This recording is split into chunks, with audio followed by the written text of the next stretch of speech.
దినం మనకి ధ్యానార్థమై పరిశుద్ధ గ్రంథాన్ని తెరిచి ఒక వాక్యాన్ని చదువుకుందాం. పొద్దున్నే మీకు వాక్యం వచ్చింది. ఏం వాక్యము చెప్పండి? చదవలేదా? వాట్సాప్లో పెట్టాం కదా, పొద్దున్నే చదవలేదా? నేనైతే దేవుని మందిరములో పచ్చని ఒలీవ చెట్టు వలె ఉన్నాను అని దావీదు మహారాజు చెప్పాడు. 52వ కీర్తన 8వ వాక్యాన్ని మనం చదువుకుందాం. నేనైతే దేవుని మందిరంలో పచ్చని ఒలీవ చెట్టు వలెనున్నాను, నిత్యము దేవుని కృపయందు నమ్మికయుంచుచున్నాను. ఇక్కడ మనం చదువుతున్న వాక్యములో దావీదు మహారాజుకి దేవుడిచ్చిన ఒక మంచి జీవితాన్ని గురించి దావీదు మహారాజు చక్కగా చెప్తున్నాడు. నేనైతే దేవుని మందిరములో పచ్చని ఒలీవ చెట్టు వలెనున్నాను, నిత్యము దేవుని కృపయందు నమ్మికించుచున్నాను. కాబట్టి ఇక్కడ మనం చదువుతున్నాము. బైబిల్లో మీకు తెలుసు కొన్ని చెట్లు గురించి రాస్తుంది. ముఖ్యంగా హైలైట్గా ఎక్కువగా రాస్తుంది ఒలీవ చెట్టు, రెండోది ద్రాక్ష చెట్టు, మూడోది అంజూరపు చెట్టు గురించి రాస్తుంది. దేవుడు అనేక విషయాల్ని ఈ చెట్లకు పోల్చాడు. ఒకటి ఒలీవ చెట్టు, రెండు ద్రాక్ష చెట్టు, మూడు అంజూరపు చెట్టు. ఈ మూడు చెట్ల గురించి ఎక్కువగా మాట్లాడినాడు. అందుకే దావీదు కూడా ఒలీవ చెట్టును పోల్చుకొని మాట్లాడుతున్నాడు. ఏ చెట్టు అంట? ఒలీవ చెట్టును పోల్చుకొని మాట్లాడుతున్నాడు. ఒలీవ చెట్టు యొక్క అర్థం ఏంటో తెలుసా మీకు? ఒలీవ చెట్టుకి మరణం లేదు. అన్ని చెట్లు మరణం ఉంది, కానీ ఒలీవ చెట్టుకి ఏం లేదండి, మరణం లేదు. అందుకని నేనైతే దేవుని మందిరములో ఒలీవ చెట్టు వలె ఉన్నాను, నిత్యము ఆయన కృపయందు నేను నమ్మికించిన. అంటే ఎవరైతే నిత్యము దేవుని యొక్క కృపయందు నమ్మికించుతున్నారో వారు చనిపోరు. అంటే ఆత్మలు ఎప్పటికీ చనిపోరు. భూమి మీద ఉన్న దేవునితో ఉంటారు, చనిపోయిన పరలోకంలో దేవునితో ఉంటారు. అందుకనే ఒలీవ చెట్టు యొక్క అర్థం ఏంటంటే దానికి చావు లేనిది. చెప్పండి అందరూ. చావు లేని చెట్టు ఏదంట? ఒలీవ చెట్టు. ఉదాహరణగా బైబిల్లో 40 సంవత్సరాలు జలప్రలయం వచ్చింది. ఎన్ని సంవత్సరాలు? 40 రోజులు. 40 రోజులు రాత్రులు పగళ్ళు ఆకాశం నుంచి ప్రచండ వర్షం వచ్చి ఏమైందంట, అన్ని పర్వతాలు కూడా మునిగిపోయినాయి. మునిగిపోయినప్పుడు చెట్లన్నీ ఏమైనాయి?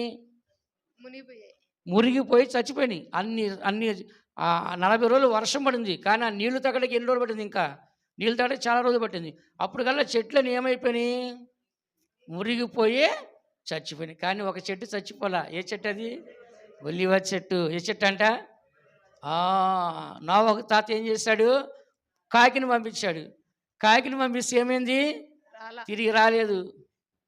ఎందుకని రాలేదు? కాకి మాంస స్వభావం. ఏ స్వభావం అంట? పరిశుద్ధ స్వభావం లేదు. అందుకని కాకి ఏమన్నది? కావు కావు కావు అంటది. ఆ భాష ఎక్కడొచ్చిందంట కాకి? నోవహు జలప్రలయంలో అన్నీ చచ్చిపోయిన తర్వాత, మనుషులు చచ్చిపోయిన తర్వాత శవాలు చూసి ఆ ఎద్దు కావు, ఆ మేక కావు, ఆ మనిషి కావు అని చెప్పి ఏం చేస్తుందంట? కావో కావో తిను తిను అని చెప్పి ఏం చేసింది? తినడం స్టార్ట్ చేసింది. అందుకనే కాకి భాష ఏమైనా వస్తుంది?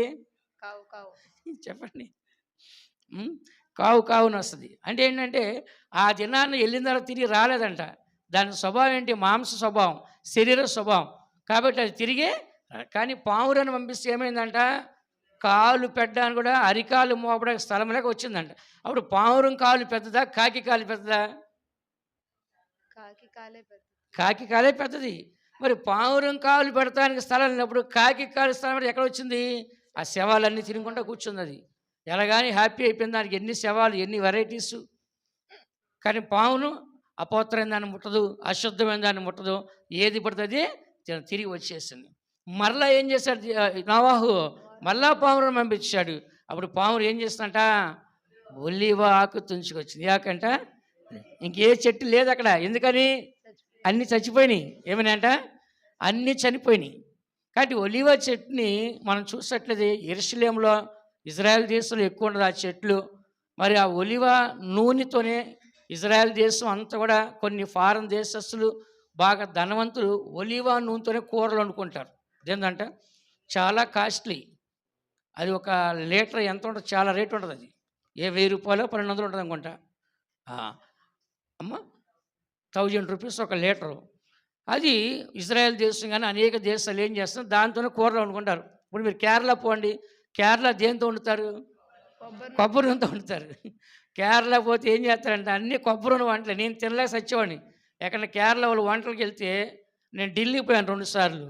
ఢిల్లీ పోతే అక్కడ కేరళ వాళ్ళు పెట్టే వంటలు చూస్తే కంపు. ఎందుకని? కొబ్బరి నూనె. అది మన తలకి రాసుకోవడానికే చిరాకు మనకి. జుట్టు ఊడిపోయినా పర్వాలేదు. తలకే రాసుకోము మనం. కడుపుకు తినాలి తింటామా? చెప్పండి. ఇలాగ అక్కడికి వెళ్ళిందంటే చాలా ఇబ్బంది పడ్డా. కేరళ సైడ్ పోతే ఏం చేస్తారు? కొబ్బరి నూనె. మరి అటు సైడ్ పోతే ఒలీవా నూనె. కాబట్టి ఒలీవా నూనె మనం చూసేది వంటకి వాడతారు. మరి దీపానికి కూడా ఒలీవా నూనె వాడతారు దేవుని మందిరంలో. అలాగనే మరి ఆ ఒలీవా నూనె స్వస్థత కొరకు కూడా ఏం చేస్తారు? రాస్తారు. చాలా ధనవంతులు ఒలీవా నూనెతో ఒంటి నిండా రాసుకొని స్నానం చేస్తే ఒళ్ళు నొప్పులు తగ్గుతాయి, రోగాలు తగ్గుతాయి అని చెప్పేసి చాలామంది కొనుక్కొని రాసుకుంటారు. తలకు కూడా రాసుకుంటారు. అది మెడిసిన్ కూడా పనిచేస్తాయి. కాబట్టి అన్ని చెట్లు కంటే కూడా శ్రేష్టమైన చెట్టు ఏ చెట్టు అంట?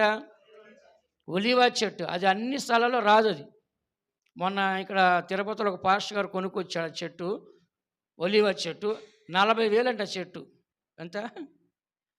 ఆ పాస్టర్ గారు ఏం చేశాడు? కష్టపడి ఆ చెట్టు నాటాడు. ఆ తర్వాత ఆయన ట్రాన్స్ఫర్ వెళ్ళిపోయాడు. వెళ్ళిపోయేటప్పటికి ఇంత పెద్ద అయింది. ఇంకొక సెంటర్ పాస్టర్ వచ్చి అసలు ఇక్కడ చెట్లు ఎందుకని చెప్పి కత్తిపట్టి నరుగుతున్నాడు దాన్ని. ఏం చేస్తున్నాడు? కత్తిపట్టి నరుగుతున్నాడు చెట్టు అంతా. ఆ విలువ తెలియదు.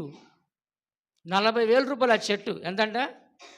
40,000 రూపాయలు ఒక చెట్టు అది. ఎందుకు చెప్తున్నానంటే ఒలీవా చెట్టు అనేది చాలా విలువైంది. దావీదు ఒక రాజు, 20 లక్షల మంది ప్రజలకు రాజు. ఎన్ని లక్షలంట? చెప్పండి. 20 లక్షల మందికి ఒక రాజు. అంత ఉన్నతమైన వాడు కూడా ఆయన దేనికి పోల్చుకుని ఆయన్ని? ఒలీవా చెట్టు. ఈ దినాన్ని ఒలీవా చెట్టు గురించి మనం కొన్ని విషయాలు తెలుసుకుందాం చక్కగా. కానీ ఇక్కడ చదువుతున్నాము. నేనైతే ఒకరి సంగతి నాకు అనవసరం, ఒకరి గురించి నేను మాట్లాడట్లేదు. నేనైతే నా విషయంలో నేను మాట్లాడుతున్నాను. నేనైతే దేవుని మందిరములో, ఎక్కడంట? బయట కాదండి. ఎక్కడైనా దేవుని మందిరములో పచ్చని ఒలీవా చెట్టు వలె ఉన్నాను. కాబట్టి మన యొక్క పచ్చదనము, మన యొక్క ఎదుగుదల ఎక్కడ ఉండాలి చెప్పండి? దేవుని మందిరంలో ఉండాలి. లోకంలో కొంతమంది డబ్బులు బాగా ఎదుగుతారు, కొంతమంది మంచి పేర్లు ఎదుగుతుంటారు, కొంతమంది సామర్థ్యాలు ఎదుగుతుంటారు, ఇంకొంతమంది సమృద్ధులు ఎదుగుతుంటారు. అది లోకంలోనే. బైబిల్ ఏమంటుంది? ఒక లోకమంతా సంపాదించుకొని తన ప్రాణం బాగొట్టుకుంటే ఏం ప్రయోజనం? లోకంలో ఎదుగుదల గురించి చెప్పట్లేదు. దావీదుకి డబ్బు ఉంది, ఐశ్వర్యం ఉంది, బంగారం ఉంది. ఏంటి అతనికి చుట్టుపక్కల దేశాలు భయపడుతున్నాయి, ఆయనతో యుద్ధం చేయడానికి ఎవరి వల్ల కాదు. అలాంటి దావీదు దేని గురించి గొప్పగా మాట్లాడండి? నేను దేవుని మందిరంలో పచ్చగా ఉన్నాను. ఎక్కడంట? మనం ఎక్కడ పచ్చగా ఉండాలి? దేవుని మందిరంలో. లోకంలో ఎంత బాగున్నా ఒక దినాన్ని దేవుడు లేకపోతే మన జీవితం దేనికి పనికిరాదు. దేవుడు చెప్పిన అన్ని లోకంలో జరుగుతున్నాయి. దేవుని యొక్క రాక రాబోతుంది, అంతం రాబోతుంది. కాబట్టి ఇక రాబోయే దినాలన్నీ కూడా మన దినాలు కానే కాదు. ఏది జరిగినా ఆశ్చర్యపడాల్సిన అవసరమో లేదు. దేవుడు చెప్పాడు, దీనికి ఆశ్చర్యపడకుడి, ఒక దినం రాబోతుంది. ఇవన్నీ జరుగుతుంటాయి. అయితే దావీదు మహారాజు చెప్తున్నాడు, నేనైతే దేవుని మందిరంలో పచ్చని ఒలీవా చెట్టు వలె ఉన్నాను. ఆదికాండం 11వ అధ్యాయం మనం చూసినట్లయితే నోవాహు గారు ఏం చేస్తాడంట? ఈ యొక్క 8వ అధ్యాయం 11వ వాక్యం. ఎవరిని పంపించాడు? పావురాన్ని పంపించాడు. సాయంకాలమున అది అతని యొద్దకు వచ్చినప్పుడు తుంచబడిన ఒలీవ చెట్టు ఆకు దాని నోట నుండెను గనుక నీళ్లు భూమి మీద నుండి తగ్గిపోయినని నోవాహునకు తెలిపెను. నోవాహు పావురాన్ని పంపించాడండి. చక్కగా అందరూ చూడండి. ఒక మనిషికి అయితే ఒరే నువ్వు వెళ్ళి అక్కడ ఎట్లా ఉందో చూసాడండి చెప్తాడు. కానీ ఆయన మైండ్లో ఉంది ఏంటి? భూమి మీద నీళ్లు తగ్గినాయా తగ్గలేదా, మనం వాడ నిలిపి మనం దిగి భూమి మీద నివసించగలమా లేదా అని ఎవరికి చెప్పి పంపించాడు? పావురానికి. నోవాహు భాష అర్థమైందంటారా? చెప్పండి. ఎంత అండర్స్టాండింగ్ ఉంది దానికి. అది కూడా వెళ్ళి ఊరికే పారిపోయిందా? పారిపోయి వెళ్ళి ఏం చేసింది? ఆ ఒలీవా చెట్టు ఒక ఆకు తుంచి తీసుకొచ్చి. అంటే అర్థం ఏంటి? ఇక్కడ చెట్టు ఉంది, ఇక్కడ నీళ్లు తగ్గినాయి, చెట్టు కనబడుతుంది కానీ నేను తుంచుకొని వచ్చాను, ఇక్కడ మనం వాడ నిలపొచ్చు, ఆగొచ్చు అని చెప్పి ఎవరికి సూచన ఇచ్చింది? నోవాహు. అప్పుడు నోవాహు ఏమనుకున్నాడు? భూమి మీద నీళ్లు తగ్గినాయి, మనం దిగొచ్చు, సంచరించవచ్చు అని ఆయన అనుకున్నాడు. నిజంగా చూడండి, నోవాహు ఏమో తెలివిగా పావురాన్ని పంపించాడు. మనిషిని కాదు పంపించింది. ఎవరినంట? పావురాన్ని. తిరిగి ఆ పావురు వచ్చిందా రాదా? ఈ దినాల్లో దేవుని పెట్టిన మనము దేవుని సన్నిధిలోంచి మనం బయటికి వెళ్ళిన తర్వాత మళ్ళీ ఎక్కడ రావాలి? మనము దేవుని దగ్గర రావాలి. సంఘములోంచి ఆదివారం వెళ్ళిన తర్వాత మళ్ళీ ఏం చేయాలి? ఆదివారం సంఘానికి రావాలి. అంటే కాకిలాగా లోకంలో కలిసిపోకూడదు. శరీర సంబంధంగా, ఆత్మ సంబంధంగా మనం ఎక్కడికి వెళ్ళినా మళ్ళీ ఎక్కడ రావాలి? దేవుని మందిరానికి రావాలి. పావురాన్ని పంపిస్తే ఎక్కడికి వస్తాడండి మళ్ళా? ఒక పచ్చని ఒలివ ఆకు తీసుకొచ్చింది. పావురం అంటే పరిశుద్ధత. ఏమంట? పావురం అంటే ఏమంట? పరిశుద్ధత. కాబట్టి కాకి తేలేకపోయింది, పావురం తేగలిగింది. అంటే కాకిలో ఏం లేదు? పరిశుద్ధత లేదు. కాకిలో పరిశుద్ధత లేదు. రెండోది కాకిలో ఏం లేదు? సమాధానం లేదు. ఏమిటంట? కాకిలో ఎప్పుడు సమాధానం అనేది ఉండదు. పావురంలో మాత్రం ఏముంటుందంట? సమాధానం ఉంటుంది, పరిశుద్ధత కూడా ఉంటుంది. అందుకని ఇక్కడ చదువుతున్న వాక్యంలో ఇప్పుడు వీళ్ళకి సమాధానం లేదు, భయముగా ఉన్నారు, దిగులుగా ఉన్నారు. ఈ సమయాన్న ఒక సమాధానం తీసుకొచ్చింది ఎవరండి? పావురము. మీరు భయపడాల్సిన అవసరం లేదు, దిగులు పడాల్సిన అవసరం లేదు, కలవరపడాల్సిన అవసరం లేదు. ఇదిగో మనకు ఒక స్థలం ఉంది, ఇక్కడ నీళ్లు తగ్గిపోయినాయి, భూమి ఆరిపోయింది, ఇదిగో ఒక చెట్టు కూడా ఉందని చెప్పేసి అక్కడ ఎవరు తీసుకెళ్లారు? పావురం తీసుకొని వచ్చింది. నోవాకి చాలా సంతోషం ఇస్తుంది. అందుకని మనము కూడా మన యొక్క జీవితంలో ఒలీవ ఆకు వలె మనం ఉండాలి. ఎలా ఉండాలంట? ఇప్పుడు అంత పెద్ద తుఫాను వచ్చింది, పర్వతాల దాకా మునిగిపోయినాయి, చెట్లన్నీ మునిగిపోయినాయి, ప్రపంచం అంతా మునిగిపోయింది, ప్రపంచం అంతా మునిగిపోయింది, అన్నీ మురిగిపోయి అన్నీ చచ్చిపోయినాయి. కానీ ఎవరు చచ్చిపోలేదు? ఒలివ చెట్టు. అలాగే మనం కూడా ఎలా ఉండాలంటే ఎన్ని శోధనలు వచ్చినా, ఎన్ని శ్రమలు వచ్చినా, ఎన్ని కష్టములు వచ్చినా మనం చావకూడదు. చెప్పండి అందరూ. ఏం చేయాలండి? మనము నిలబడాలి.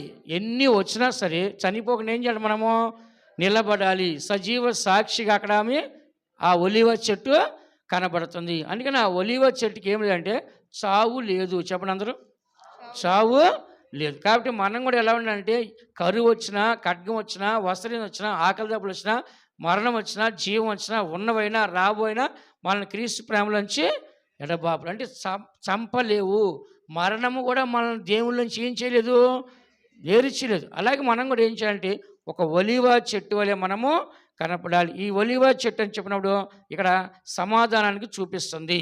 కాబట్టి ఈ ఒలివ చెట్టు ఏం చేస్తుందంటే మరి అక్కడ సమాధానం, నెమ్మదిని కలగజేసి వాళ్ళకు ధైర్యాన్ని ఇచ్చింది. ఆ తర్వాత ఆ పడవ అలారాతు పర్వతం మీద ఆగింది. ఎక్కడ ఆగిందంట? అలారాతు పర్వతం మీద ఆగింది. ఇప్పుడు కూడా ఆ పడవ ఉంది అలాగే. కాబట్టి ఇక్కడ మనం చూసినట్లయితే దేవుని బిడ్డలైన మనము ఈ సత్యాన్ని మనం చదువుచున్నాం. ఆ యొక్క పావురం వెళ్ళి ఏం చేస్తుందంటే సమాధానాన్ని తీసుకొచ్చింది. మనము కూడా ఇతరులకి సమాధానం తీసుకొని రావాలి, ఇతరులకి సమాధానం కలిగించాలి, ఇతరులకు సంతోషాన్ని కలిగించాలి. యేసు ప్రభువు భూమి మీద ఉన్నప్పుడు ఒక మాట చెప్పాడు. ఏమని చెప్పాడు? యోహాను సువార్త 14వ అధ్యాయము 27వ వాక్యంలో శాంతి మీకు అనుగ్రహిస్తున్నాను, నా శాంతిని మీకు అనుగ్రహిస్తున్నాను, అంటే సమాధానం మీకు అనుగ్రహిస్తున్నాను, నా సమాధానాన్ని మీకు అనుగ్రహిస్తున్నానని చెప్పాడు. కాబట్టి యేసు ప్రభువు యొక్క ఉద్దేశం ఏంటంటే మన అందరికీ కూడా సమాధానాన్ని కలగచేయాలని ఆయన ఉద్దేశము. కాబట్టి మనం కూడా ఎలా ఉండాలంటే పావురం వలె ఉండాలి. ఎలా ఉండాలంట? ఇప్పుడు రాజకీయ నాయకులు చూడండి, ముఖ్యమంత్రులు కానీ, ప్రధానమంత్రులు కానీ దేన్ని ఎగరేస్తారు? పావురాన్ని ఎగరేస్తారు. దేనికి? అది సమాధానం సూచన. దేనికంట? సమాధానానికి ఏం చేస్తారంట? సూచన ఏం చేస్తారు? పావురాన్ని వదులుతారన్నమాట. శాంతియుతంగా, శాంతికరంగా ఉండటానికి ఏం చేస్తారు? పావురాన్ని, అంటే సమాధానకరంగా జరగాలని. గుడారాల పండుగ జరిగిద్ది గుంటూరులో హోసన్న మినిస్ట్రీ వాళ్ళది గుడారాల పండుగ జరిగిద్ది.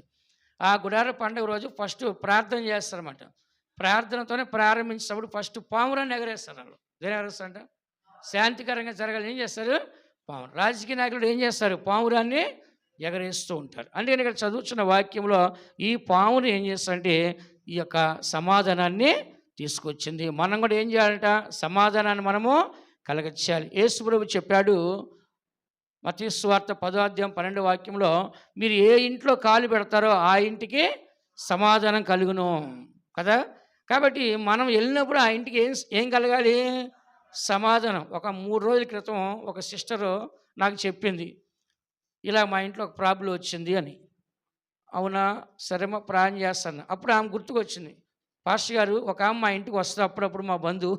ఆమె వచ్చిందంటే మా ఇంట్లో ఏదో ఒకటి జరిగిద్ది. ఏమైందంటే ఆమె వచ్చిందంటే ఏదో ఒక కీడో, ఏదో ఒక నష్టమో, ఏదో ఒక వ్యాధి ఏమైందంట గ్యారంటీగా వచ్చింది. అంటే కొంతమంది కాలు పెడితే ఏమైంది మన ఇంట్లో? నాశనమే. చెప్పండి, దాన్ని ఏమంటారు? ఐరన్ లెగ్ అంటారు. ఏ లెగ్ అంట? చెప్పండి. ఐరన్ లెగ్ ఆ కాలు పెట్టారంటే ఆ ఇల్లే మీది ఏదో ఒక నాశనము వచ్చేస్తుంది. కానీ దేవుడైతే పావురం ద్వారా సమాధానం పంపించాడు. శాంతి మీకు అనుగ్రహిస్తాను, నా శాంతి మీకు అనుగ్రహిస్తాను. శిష్యులు కూడా చెప్పాడు, మీరు ఎక్కడ కాలు పెడతారు అక్కడ ఏం కలిగిద్దంట, సమాధానము కలుగును గాక అన్నాడు. కాబట్టి దేవుడు సమాధానం కలిగించడానికి ఈ లోకానికి వచ్చాడు, సమాధానాన్ని అందరికి కూడా ఇచ్చాడు. అందుకని ఎఫెసీయులకు రాసిన పత్రిక 2వ అధ్యాయం 17వ వాక్యం చదవండి. ఎఫెసీయులకు రాసిన పత్రిక 2వ అధ్యాయము 17వ వాక్యాన్ని మనం చదివితే, మరియు ఆయన వచ్చి దూరస్థులైన మీకును సమీపస్థులైన వారికిని సమాధాన సువార్తను ప్రకటించెను. ఇక్కడ దేవుడు వచ్చి దూరస్తులైన వారికి సమీపస్తులైన వారికి సమాధానాన్ని ప్రకటించాడు. యేసుప్రభు ఎందుకు వచ్చాయండి? దూరస్తులకి సమీపస్తులకి సమాధానం ప్రకటించక వచ్చాడు. కాబట్టి మనం దూరంగా ఉన్నవారికైనా సమాధానంగా ఉండాలి, దగ్గరగా ఉన్నవారితో ఎలా ఉండాలంట, సమాధానం ఉండాలి. దూరంగా ఉన్నారు వాళ్ళతో మాకెందుకు అని మనం అనుకోకూడదు. దూరస్తులైన వాళ్ళతోనూ సమీపస్తు అంటే మన ఇంట్లో వాళ్ళతోనూ ఇంటి పక్కన వాళ్ళతోనూ దూరంగా ఉన్నవారితో అందరితో ఎలా ఉండాలి, మనము సమాధానంగానే మనము కనపడాలి. యేసుప్రభు వచ్చింది దేనికంట, సమాధానం ప్రకటించక వచ్చాడు. కాబట్టి క్రైస్తవులు దేవుని బిడ్డలంటే ఎవరండి, శాంతిని ఇచ్చేవారు. కుడి చెంప మీద కొడితే ఏం చేయమన్నాడు యేసుప్రభు, అందుకని తిరిగి కొట్టమన్నాడా? కారణం ఏంటి, సమాధానంగా మనం ఉండాలని చెప్పి మనల్ని తగ్గించుకోమని చెప్పాడు, మనల్ని ఓర్చుకోమని చెప్పాడు, మనల్ని భరించుకోమని చెప్పాడు. కానీ తిరుగుబాటు చేయమని చెప్పలేదు. కారణం ఏంటంటే మనము సమాధానాన్ని కలగచేయాలి. ఏం కలగచేయాలంట, నీతో నీ సహోదరుడికి సమాధానం లేని వల్ల మొదటగా ఏం చేయాలి, వెళ్ళి సమాధానం పడి ఆ తర్వాతే బలి తీసుకొని రా. నువ్వు సమాధానం లేకుండా నీ బలి అర్పిస్తే అది నాకు వద్దు, సమాధాన బలే నాకు కావాలంటున్నాడు దేవుడు. ఏ బలి కావాలంట, సమాధాన బలే నాకు కావాలి, కానీ సమాధానం లేని బలి నాకు వద్దు. దేవునికి ఇష్టమైనది ఏంటి, సమాధానకరమైంది. అందుకని రాజులు కూడా ఒక మనిషిని పంపించాడు, ఏమడుగుతారు, నువ్వు సమాధానంగా వస్తున్నావు అని అడుగుతారు. ఫస్ట్ యుద్ధానికి వస్తున్నావా, కలహానికి వస్తున్నావా, లేకుంటే సమాధానంగా వస్తా ఇప్పుడు దూరంగా ఉండగా అడుగుతారు. ఏమడుగుతారు, నువ్వు సమాధానంగా వస్తున్నావా అని అడుగుతారు. అవును సమాధానంగా వస్తున్నా అని చెప్తారు. కొంతమంది ఏమంటారు, లేదు రా నేను చంపడానికి వస్తా, యుద్ధానికి వస్తా అని చెప్తారు. అదేనా? కాబట్టి ఇక్కడ చదువుతున్న వాక్యంలో ఒలీవ చెట్టు అంటే మొట్టమొదటిగా అది సమాధానము. దావీదులో ఏముందంట, సంపూర్ణంగా శాంతికరమైన జలముల యొద్ద ఆయన నన్ను నడిపించున్నాడు. సమాధానంలో ఉన్నాడు. ఎవరైనా దావీదు మహారాజు మన జీవితంలో ఎలా ఉన్నాడంట, సమాధానకరంగా ఉండాలి, అందరితో సమాధానము పరిశుద్ధ కలిగి ఉండండి అని ఎబ్రీ రాసిన పత్రిక 12వ అధ్యాయం 14వ వాక్యం రాస్తుంది. అందరితో సమాధానంగా ఉండాలి, అందరితో పరిశుద్ధంగా కూడా మనము ఉండాలి. కాబట్టి ప్రతి ఒక్కరితో శత్రుత్వమో ద్వేషమో విరోధమో మనకు ఉండకుండా, ఎలాంటి పాప ఆలోచనలు ఒకరి మీద ఒకరికి ఉండకుండా ఎప్పుడు సమాధానంగా ఉండాలి. రెండోది ఎలా ఉండాలంట, పరిశుద్ధంగా ఉండాలి. సమాధానంగా ఉండాలి, రెండోది పరిశుద్ధంగా ఉండాలి. అందుకని మన జీవితంలో దేవుడికి ఇష్టమైనది ఏంటంటే సమాధానము, రెండోది పరిశుద్ధత. కాబట్టి దేవుడికి ఇష్టమైనది ఆ సమాధానము, ఆ పరిశుద్ధత మన జీవితంలో కూడా ఉండి ఆ ఒలీవ చెట్టు చావలేదు అంటే సమాధానం చావదు. ఏం చావదంట, సమాధానము చావదు. కాబట్టి మన జీవితంలో ఎవరు చనిపోకూడదు, చెప్పండి, సమాధానము చనిపోకూడదు. బైబిల్ ఏం చెప్తుంది, దుస్తులకి సమాధానం ఉండదని రాస్తుంది. ఎవరికంట, దుస్తులకి సమాధానం ఉండదని 57వ అధ్యాయం 21వ వాక్యంలో యెషయా గ్రంథం రాస్తుంది. కానీ తెలుగులో ఏముందంటే దుస్తులకి నెమ్మది ఉండదని రాస్తుంది. కానీ ఇంగ్లీష్లో దుస్తులకి సమాధానము ఉండదు. కానీ మనం ఎవరండి, మారు మనసు పొంది పాపక్షమా పొంది బాప్తిసం పొంది పరిశుద్ధాత్మ అభిషేకం పొందిన దేవుని బిడ్డలం. కాబట్టి మనం దుస్తులము కానే కాదు. కాబట్టి మనలో ఏముండాలి, ఎప్పుడు సమాధానం అనేది మనలో ఉండాలి. దేవుడు మనం సమాధాన పరచడానికి వాక్యాన్ని మనకి ఇచ్చాడు. 2 కొరింథీ రాసిన పత్రిక 5వ అధ్యాయము 18వ వాక్యం 19వ వాక్యం మనం చదివితే దేవుడు ఇచ్చింది ఏంటంటే మనకి సమాధాన వాక్యాన్ని ఇచ్చాడు, సమాధాన పరిచే వాక్యాన్ని ఇచ్చాడు మనకి. ఈ దినాన్ని మనం అందరూ సమాధానంగా ఉంటున్నా అంటే వాక్యం మనకు ఆధారం. 2 కొరింథీ 5వ అధ్యాయం 18, 19.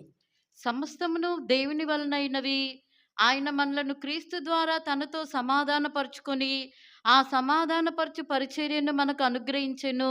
అదేమనగా దేవుడు వారి అపరాధములను వారి మీద మోపక క్రీస్తునందు లోకమును తనతో సమాధానపరుచుకొనుచు ఆ సమాధాన వాక్యమును మాకు అప్పగించెను. చూడండి, దేవుడు లోకముని తనతో సమాధానపరచుకోవడానికి సేవకులు నియమించి, సేవకులకి ఏమి ఇచ్చాడు దేవుడు, సమాధానపరిచే వాక్యాన్ని ఇచ్చాడు. ఏమిచ్చాడంట?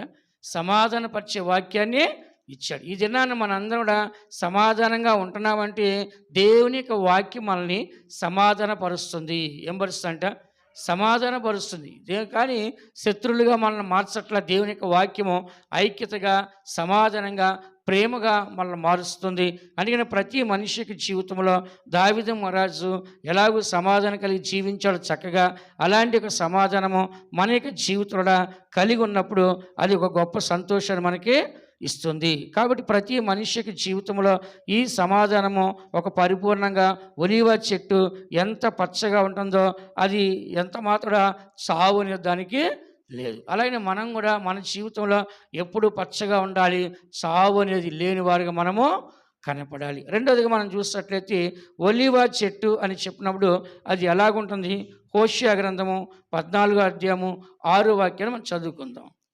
హోషేయ గ్రంథము 14వ అధ్యాయము 6వ వాక్యం చదువుకుందాం. అతని కొమ్ములు విశాలముగా పెరుగును, ఒలీవ చెట్టునకు కలిగినంత సౌందర్యము అతనికి కలుగును, లెబానోనుకున్నంత సువాసన అతనికుండును. ఇక్కడ మనం చదువుతున్న వాక్యంలో ఏమని మనం చదువుతున్నాం? ఇక్కడ అతని కొమ్మలు విశాలముగా పెరుగును, ఒలీవ చెట్టునకు కలిగినంత సౌందర్యం అతనికి కలుగును, లెబానోనుకున్నంత సువాసన అతనికి ఉండును. ఇక్కడ మనం చూసినట్లయితే ఇశ్రాయేలు ప్రజల గురించి దేవుడు మాట్లాడుతున్నాడు. ఇశ్రాయేలు ప్రజల గురించి మాట్లాడినప్పుడు ఆ యొక్క ఇశ్రాయేలు ప్రజలకి దేవుడు ఎలాగుంటా అంటున్నాడు? 5వ వాక్యంలో, చెట్టునకు మంచు ఉన్నట్లు నేను అతని కుందును, తామర పుష్పం పెరిగినట్లు అతడు అభివృద్ధి నందును, లెబానోను పర్వతం దాని వేళ్ళు తన్నట్లు వారు తమ వేళ్ళను తన్నుదురు, అతని కొమ్మలో విశాలముగా పెరుగును, ఒలీవ చెట్టున కలిగినంత సౌందర్యం అతనికే కలుగును. కాబట్టి ఒలీవ చెట్టు ఎలా ఉందని రాస్తుంది ఇక్కడ? సౌందర్యము, బ్యూటిఫుల్. కాబట్టి అంత సౌందర్యంగా, అంత అందముగా కనబడుతుంది ఆ ఒలీవ చెట్టు. కాబట్టి ఒలీవ చెట్టు ఎంత సౌందర్యంగా ఉందో అంత సౌందర్యంగా మనం కూడా కనపడాలి. కనపడాలా వద్దా? ఉదయాన్నే లేగానే అందరూ ఏం చేస్తారు? ఫస్ట్ చెప్పండి. అద్దం దగ్గరికి వెళ్ళి ముఖం చూస్తారు. ఏం చేస్తారంట? లేకంగానే ఏం చేస్తారు? అద్దం దగ్గరికి వెళ్ళి ముఖం చూస్తారు. తగ్గిపోయిందా, బాగుందా, లేదని చెప్పి ఏం చేస్తారంట? అద్దాన్ని చూస్తారు. చూసి కొద్దిగా ఏం చేస్తారు? జుట్టు గిట్టని సరి చేసుకొని ముందు మొహం కడుక్కొని ఫస్ట్ ఏం చేస్తారు? మళ్ళీ అద్దం దగ్గరికి వస్తారు. వచ్చి తల దూకొని పౌడర్ వేసుకొని ఏంటి అన్నీ మేకప్ చేసుకొని ఏం చేస్తారంట? బాగా చూసుకుంటారు. ఎంత చక్కగా ఉన్నామో లేదా, అందంగా ఉన్నామో లేదా, బయటికి వెళ్తే ఎవరన్నా ఏంటి సరిగ్గా లేరు అంటారేమో, సరిగ్గా బట్టలు కట్టుకోలేదు, సరిగ్గా తల దూకోలేదు, ఏంటి ముఖం అంతా పౌడర్ కూడా లేదు, ఇలా ఏదైనా అంటారేమో అని చెప్పేసి ఏం చేస్తారు? ఒక్కొక్కరు గంట సేపు రెడీ అవుతారు. ఎంతసేపు అంట చెప్పండి? గంట సేపు రకరకాల క్రీములు, రకరకాల పౌడర్లు, రకరకాల రంగులు, కళ్ళుకు ఒక రంగు, మూతికి ఒక రంగు, ముఖానికి ఒక రంగు, తలకు ఒక రంగు, ముఖానికి క్రీములు, పౌడర్లు, మెడకు ఒక రంగు, చేతికి ఒక సెంటు, మెడకు ఒక సెంటు, శంఖలో ఒక సెంటు, నోట్లో ఒక సెంటు. ఇప్పుడు రకరకాలు వచ్చేసి ఇప్పుడు శంఖలో ఒక సెంటు, బాడీకి ఒక సెంటు, డ్రెస్కి ఒక సెంటు, నోటికి ఒక సెంటు. ఎన్ని రకాల సెంట్లు వచ్చినాయంటే ఏ స్థలంలో కొట్టే సెంటు ఆ స్థలంలో సపరేట్గా ఉంది. ఇప్పుడు అన్ని రకాలు ఇటు వెళ్తుంటే ఎట్టుండాలంటే రోడ్డు సువాసనగా ఉండాలి, అందరూ చూడాలి ఇట్లాగా. అందుకని ఏం చేస్తున్నారు ఇప్పుడు? అన్ని రకాలు. అందుకని ఇప్పుడు ఏం చేస్తున్నారు? ఇప్పుడు ఒక సంచిలో అన్నీ వేసుకున్నారు. లిప్టిక్, పౌడరు, అద్దము, దూరం అన్ని బ్యాగులు పెట్టుకుని తిరుగుతున్నారు. ఇప్పుడు ఎక్కడికి పోయినా ఏం చేస్తారు? వాష్రూమ్ అంటారు. మళ్ళీ లేటెస్ట్గా దానికి ఒక పేరు పెట్టారు. ఆ మరుగుదొడ్డికి ఏం పెట్టారంట? మరుగుదొడ్లు అనేవాళ్ళు, తర్వాత బాత్రూమ్ అనేవాళ్ళు, ఆ తర్వాత ఏంటంటే ఆ రెస్ట్ రూమ్ అంట, ఆ తర్వాత వాష్రూమ్ అంట. ఈ స్టైల్గా పెట్టి దానికి పోయి మళ్ళీ రెడీ అయిపోతారు. ఏంటి ఈ మేకప్లు? అదేనా? ఎందుకు ఇది అంతా చెప్తున్నా అంటే మనుషుడు లోకంలో అందంగా కనపడాలి, ఆకర్షగా కనపడాలి, అందరిలో చూసి సంతోషపడే విధంగా నేను కొత్తగా కనపడాలి అని చెప్పేసి. అందుకని ఇక్కడ చదువుతున్న వాక్యంలో మనకు ఉండాల్సిన అందము, సౌందర్యము ఒలీవ చెట్టుకున్నంత సౌందర్యం మనకు ఉండాలి. ఎలా ఉండాలంట? ఆ ఒలీవ చెట్టు ఎంత చక్కగా, ఎంత సౌందర్యంగా ఉంటుందో అంత సౌందర్యంగా మనము కనపడాలి. అంటే ఏంటది? ఒలీవ చెట్టుకున్న సౌందర్యం ఎప్పటికీ సావదో, ఒలీవ చెట్టు చనిపోదు. కాబట్టి మనలో ఉండాల్సిన సౌందర్యం ఏం సౌందర్యం అది? చెప్పండి. దేవుని వలన వచ్చే సౌందర్యం. ఎవరి వల్ల అంట? కీర్తన గ్రంథము 50వ అధ్యాయం 2వ వాక్యం ఏమని రాస్తుంది? పరిపూర్ణ సౌందర్యం గల సీయోనులోంచి దేవుడు ప్రకాశించున్నాడు. 50వ అధ్యాయం కీర్తన 2వ వాక్యం చదవండి. పరిపూర్ణ సౌందర్యం గల సియోన్లో నుండి దేవుడు ప్రకాశించుచున్నాడు. చాలండి. దేవుడు ఎక్కడి నుంచి ప్రకాశిస్తున్నాడండి? ఫెయిర్ అండ్ లవ్లీలోంచా? పాన్స్ పౌడర్లోంచా? చెప్పండి. ఫెయిర్ అండ్ లవ్లీలోంచా? కాదు కదా. దేవుడు ఎక్కడి నుంచి ప్రకాశిస్తాడంట? పరిపూర్ణ సౌందర్యం గల సియోని. ఎక్కడ పరిపూర్తుంది? సియోన్లో ఉందంట. సౌందర్యం ఎక్కడుంది? సియోన్లో. దేవుడు ఎక్కడున్నాడు? సియోన్లో. కాబట్టి ఆ సౌందర్యం ఎక్కడి నుంచి వస్తుందంటే పరలోకం నుంచి వస్తుంది. కాబట్టి మన సౌందర్యం ఎక్కడి నుంచి రావాలి? దేవుని యొద్ద నుంచి సౌందర్యం మనకే రావాలి. మనం మారు మనసు పొందగానే మనలో ఒక సౌందర్యం, పాపక్షమ పొందగానే ఒక సౌందర్యం, బాప్తిస్మం పొందగానే ఒక సౌందర్యం, దేవునికి అభిషేకం పొందగానే ఒక సౌందర్యం మనలోకి వస్తుంది. అంటే మనలో ఏమొస్తుంది? మార్పు వస్తుంది. ఏమొస్తుందంట? మార్పు, ఒక ఎదుగుదల అనేది వస్తుంది. కానీ ఈ సౌందర్యము దేవుని వల్ల మనం పొందుకోవాలి. ఎహెచ్కేల్ గ్రంథము చదవండి.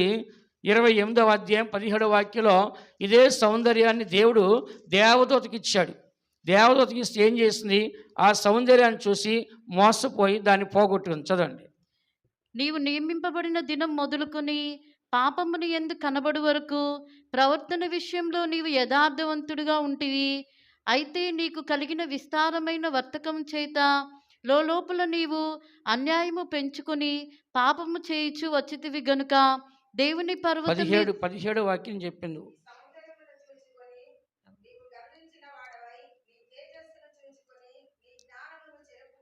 చాలండి. ఇక్కడ మనం చూసినట్లయితే 28వ అధ్యాయము ఎహెచ్కేల్ గ్రంథం 17వ వాక్యం. కాబట్టి ఇక్కడ చదువుతున్న వాక్యం చక్కగా రాస్తుంది. నీ సౌందర్యమును చూసుకొని నీవు గర్వించిన వాడివైతివి, నీ తేజస్సును చూసుకొని నీ జ్ఞానము చెరుపుకొంటివి. అంటే ఏంటంటే పరలోక రాజ్యంలో ఈ యొక్క దేవదూత ఉంది. దాని పేరు లూసిఫర్. ఎవరంట? ఈ లూసిఫర్ అనే దూత ప్రధాన దూత. అదేనా? ప్రధాన దూత. దేవుడు తర్వాత ఇక పరలోకంలో పెద్ద వ్యక్తి ఎవరంటే లూసిఫర్. ఈ లూసిఫరుడు ఎలా ఉందంట? పరలోకంలో ఉండబట్టి అది సౌందర్యం ఉందంట. దాన్ని తీసి పాతాళం ఎత్తే సౌందర్యం ఉందా దానికి? లేదు. చెప్పండి. పాతాళం ఎత్తే సౌందర్యం ఉందా? దేన్ని బట్టి సౌందర్యం వచ్చింది అక్కడ? దేవుని బట్టి వచ్చింది. కాబట్టి ఆమె ఏం చేస్తుందంట? నీ సౌందర్యాన్ని చూసుకొని నీవు గర్వించిన వాడివి కాబట్టి నీ జ్ఞానాన్ని చెరుపుకున్నావు. అంటే ఏంటి? జ్ఞానము అనే సౌందర్యం. ఏ సౌందర్యం అంటే ఇది? జ్ఞానం అనే సౌందర్యం. మన జీవితంలో సౌందర్యం అంటే రంగులు పూసుకునేది, మేకప్లు వేస్తున్నది కాదండి. మన సౌందర్యం దేనివల్ల రావాలంటే జ్ఞానము. ఏముండాలని చెప్పండి? జ్ఞానం ఉండాలి. జ్ఞానం ద్వారా అన్ని సాధించగలిగే వారిగా, తెలివిగా ఉండేవారిగా, అన్ని తప్పించుకునే వారిగా, అన్ని పొందగలిగే వారిగా మనము కనపడ్డానికి మనకి ఏ సౌందర్యం ఉండాలి? చెప్పండి. నీ సౌందర్యాన్ని చూసుకొని నీ జ్ఞానాన్ని చెరుపుకున్నావు. అంటే సాతాను ఏం చేసింది? జ్ఞానాన్ని చెరుపుకుంది. దేవుడేమో మంచిగా ఉన్నతంగా పెడితే ఈమె జ్ఞానం, దేవదూత జ్ఞానం ఎవరి మీద ఉపయోగిస్తుంది? దేవుడి మీద ఉపయోగిస్తుంది. దేవునితో సమానంగా ఉంటాను, ఆయన సింహాసనం ఎక్కిపోతాను, నక్షత్రాలు పైకి వెళ్ళిపోతాను, మేఘమండలి ఎక్కిపోతాను. ఏంటి? దేవునితోనే. ఇలా చూస్తే సాతాను ఎవరి మీద గర్వించిందండి? దేవుని మీద గర్వించి దేవునితో సమానంగా చేసుకోనుకుంది. కాబట్టి దేవుడు మనకిచ్చిన జ్ఞానము దేవుని తిరుగుబాటు చేయడం కాదు, ఈ లోకంలో మంచిగా ఉండటానికి, దేవునితో మంచిగా ఉండటానికి, సాతాన్ని తప్పించుకోవడానికి దేవుడు మన జ్ఞానాన్ని ఇస్తున్నాడు. ఇదే సౌందర్యంలో రెండో ఒక అర్థం ఏంటంటే సౌందర్యం అనేది ఒక ఈ సౌందర్యం అనేది ఒక జ్ఞానాన్ని చూపిస్తుంది. అయితే ఈ జ్ఞానం కలిగిన వారిని దేవుడు కోరుకుంటున్నాడు. కీర్తన గ్రంథము 45వ అధ్యాయం 10వ వాక్యం మనం చదివితే ఇలాంటి సౌందర్యం గల వారిని దేవుడు కోరుకుంటున్నాడు. కుమారి ఆలకించుము, ఆలోచించి చెవియొగ్గుము, నీ స్వజనమును 45:10 అమ్మా. నీ తండ్రి ఇంటిని మరువుము. ఈ రాజు నీ ప్రభువు, అతడు నీ సౌందర్యమును కోరినవాడు. చాలు. కుమారి ఆలకించము, ఆలోచించి చెవియొగ్గుము, నీ తండ్రి ఇంటిని నీ స్వజనుల్ని మరువము, నీ రాజు నీ ప్రభు నీ సౌందర్యాన్ని కోరి ఉన్నాడు. కాబట్టి మన లోకం కోసం మన సౌందర్యం కాదు, మన సౌందర్యము దేవుడు కోరే సౌందర్యం ఉండాలి. చెప్పండి అందరూ. చెప్పండి. దేవుడు కోరే సౌందర్యంగా మనము కనపడాలి. దేవుడు కోరే సౌందర్యం మనకు ఉంటే కనుక మనం బాగుంటాం. మొన్న వీడియో చూస్తే నేను ఒక ఆమెకి పెళ్లి సెట్ అయింది. ఇక పెళ్లి రోజు ఏం చేసిందంట? బ్యూటీ పార్లర్కి పోయిందంట. వాడేం చేశాడు, క్రీములన్నీ రాసేసరికి ఆ ముఖం దెయ్యం ముఖంలాగా అయిపోయింది, నల్లగా ఇంత లావు అయిపోయింది. ఇంకా పెళ్లి లేదు, పెళ్లి చేసుకోలేదు. కాబట్టి కొంతమంది ఏం చేస్తున్నారు, ఆ సమయాన్ని వెళ్ళి రకరకాలు పూసుకొని అవి రియాక్షన్ అయిపోయిన తర్వాత ఏమవుతుందంటే ఆ మనిషి దేనికి పనికి రాకుండా అయిపోతుంది. అందుకని ఇక్కడ మనం చదువుతున్న వాక్యంలో మన యొక్క జీవితంలో దేవుడు కోరుకునే సౌందర్యం మనకు ఉండాలి. చెప్పండి అందరూ.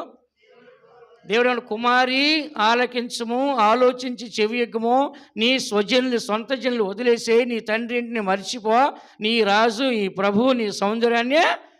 అంటే మనం లోకమంతా విడిచిపెట్టినప్పుడు దేవుడు మనల్ని కోరుకుంటాడు. మన మనుషులే కావాలి, బంధువులే కావాలి, నా తండ్రి ఇంటి వాళ్ళే కావాలని మనుషులతో ఉంటే దేవుడు మనల్ని కోరుకుంటాడా? అంటే మనం ఏం చేయాలి, మనుషులు ఉన్నప్పటికీ మనుషుల్లో ప్రత్యేకించబడాలి. చెప్పండి అందరూ. మీరు వారిలోంచి ఏం చేయాలంట, ప్రత్యేకించబడిన వాక్యం మనం చదువుతాం 2 కొరింథీ 5:19 తర్వాత చదువుకుని పొద్దులే. కాబట్టి మనం ఏం చేయాలంటే దేవుళ్ళలోంచి మనం ఏం చేయాలి, ప్రత్యేకించబడాలి మనుషుల్లోంచి. కాబట్టి రెండోది మనం చూసినట్లయితే ఇక్కడ దేవుని యొక్క సౌందర్యము, మరి ఆయనకు ఒక సౌందర్యం దేవుడికి, కానీ మనకు ఒక ఒలీవ చెట్టు లాంటి సౌందర్యం ఇస్తున్నాడు. అది దేవుడు కోరిన సౌందర్యము. కానీ బైబిల్ చెప్తుంది, ఏమని చెప్తుంది, సామెతల గ్రంథము 31వ అధ్యాయము 30వ వాక్యం ఏమని రాస్తుంది, అందం మోసకరం, సౌందర్యము వ్యర్థం. కాబట్టి లోక సంబంధమైన సౌందర్యము, లోక అందము వ్యర్థం అన్నాడు దేవుడు. కానీ దేవుడు కోరుకున్నాడు సౌందర్యం. ఆయన కోరుకున్న సౌందర్యం ఏంటి అది చెప్పండి. ఆయన కోరుకున్న సౌందర్యం ఏంటంటే అది జ్ఞానం కదా చెప్తున్నది ఒక పక్కన. ఏంటి అది జ్ఞానము. దేవుడికి ఇష్టమైంది అంటే అక్షయ అలంకారం కాదు, క్షయమైపోయే అలంకారం కాదు, అక్షయ అలంకారం కావాలి. అంటే నశించిపోయే దేవుడికి అవసరం, నశించిపోకుండా ఉండేదాన్ని అక్షయ అలంకారం అంటారు. ఏ అలంకారం అంట, అక్షయ అలంకారము అని నేను ఇక్కడ చదువుతున్నాము. ఈ యొక్క అందము మోసకరము, సౌందర్యం వ్యర్థము. ఒక పక్కనేమో దేవుడిని సౌందర్యం కోరాను అంటే దేవుడు కోరిన సౌందర్యం ఏంటి, దేవుడు వద్దనే సౌందర్యం ఏంటి, శరీర సౌందర్యం దేవునికి అవసరం లేదు అంటున్నారా. ఎందుకని ఈ రక్త మాంసం పరలోకానికి వెళ్ళవు. కాబట్టి ఈ శరీరాన్ని మనం ఎంత సౌందర్యం ఉంచినా రేపు ఎక్కడ వెళ్ళాలి, మట్టిలోకి వెళ్ళిపోవాలి. దీనివల్ల దేవునికి ఏమైనా ప్రవేశం ఉందా, లేదు. కాబట్టి మనకి జ్ఞానం ఎక్కడ ఉండాలి, ఆత్మకు ఉండాలి. దేనికి ఉండాలంట, ప్రతి ఒక్క మనిషిలో జ్ఞానం ఎక్కడ ఉండాలంట, ఆత్మలో ఉండాలి. రెండోదిగా మనం చూసినట్లయితే మన సౌందర్యము ఎలా ఉండాలంటే బలములో ఉండాలి. సౌందర్యం, బలమైన సౌందర్యం మనకు ఉండాలి. సామెతల గ్రంథము 20వ అధ్యాయము 29వ వాక్యం మనం చదివినట్లయితే మనకి సౌందర్యము ఏ యొక్క బలమైన సౌందర్యం చదువుదాం. యవ్వనస్తుల బలము, వారికి అలంకారము, తలనెరుపు వృద్ధులకు సౌందర్యము. చూస్తారా, యవ్వనస్తులకి అలంకారం ఏదంట, అది బలము. చెప్పండి అందరూ.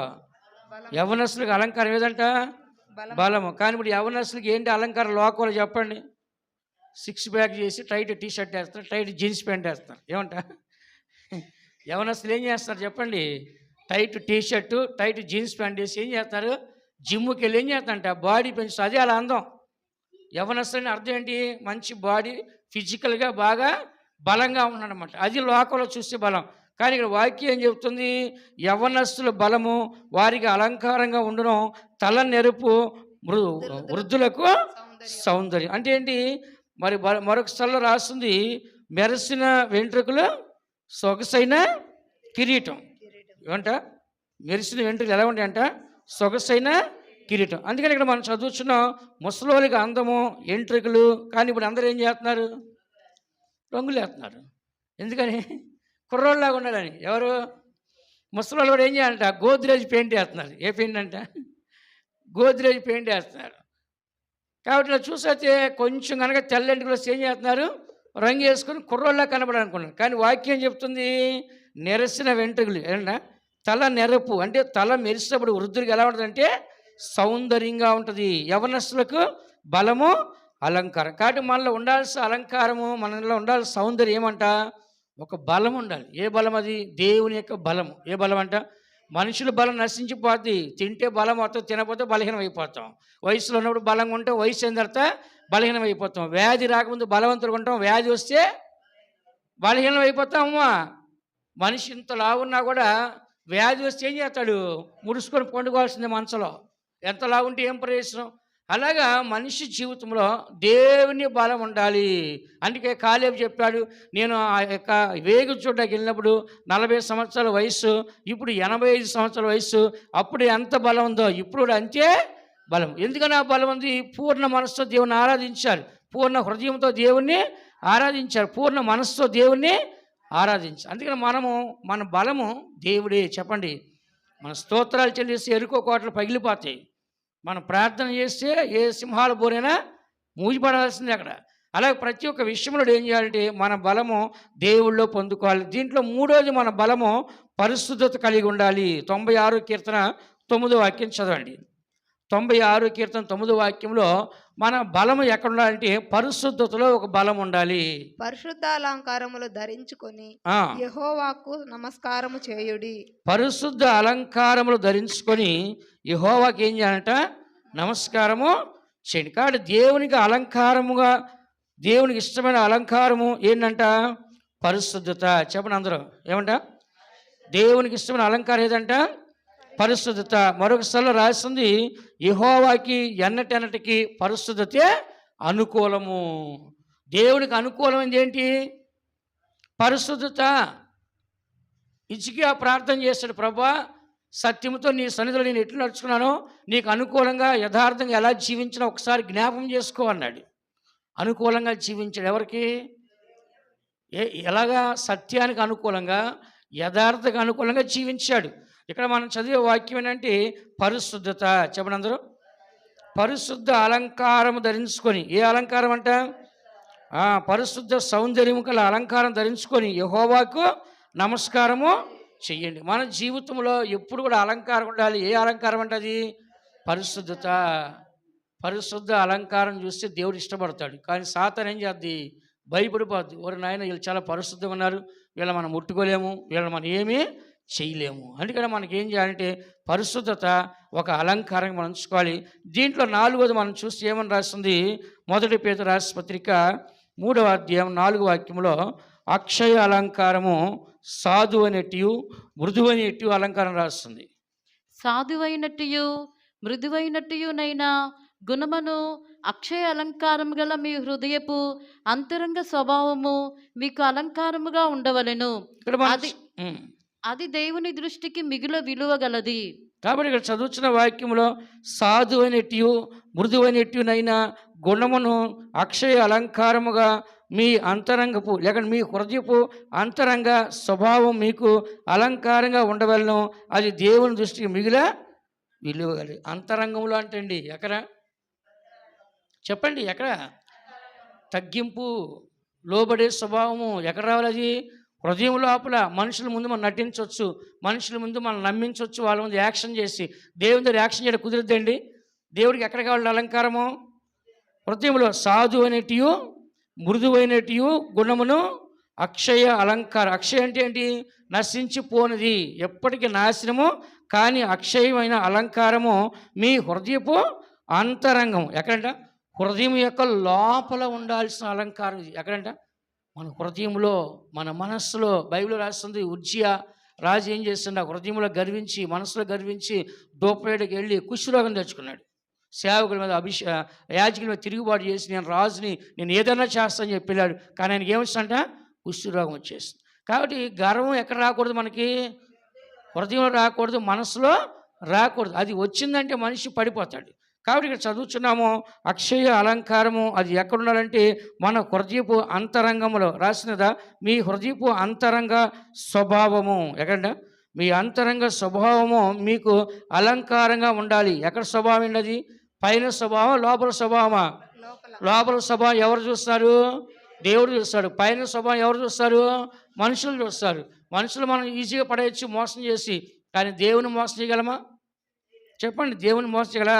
కాబట్టి అది దేవుని దృష్టికి మిగుల విలువ గలది. చెప్పండి అందరూ, దేవుని దృష్టికి విలువైన సౌందర్యము, అలంకారం అంటే ఏంటి? అది సాధువైనట్టు మృదువైనట్టు ఏంటి? గుణమును అక్షయ అలంకారము మీ హృదయపు అంతరంగంలో ఉండాలి. అది దేవుని దృష్టికి విలువైంది. ఈ దినాల్లో మనం ఎవరిని అడిగితే మా పిల్లలు లోబడట్లేదండి అంటున్నారు. అంటే వాళ్ళ గుణం ఏమైంది? లోపల చెడిపోయింది. వాళ్ళ మనసులో సాధువు మృదువు అలాంటివే లేవు. ఏ పిల్లలు పట్టుకున్నా మా మాట వింటలేదు, మేము చెప్పింది చేయట్లేదు, చదవట్లేదు, ఇట్లాగ ఎన్నో రకాల కంప్లైంట్లు చెప్తారు. కారణం ఏంటి?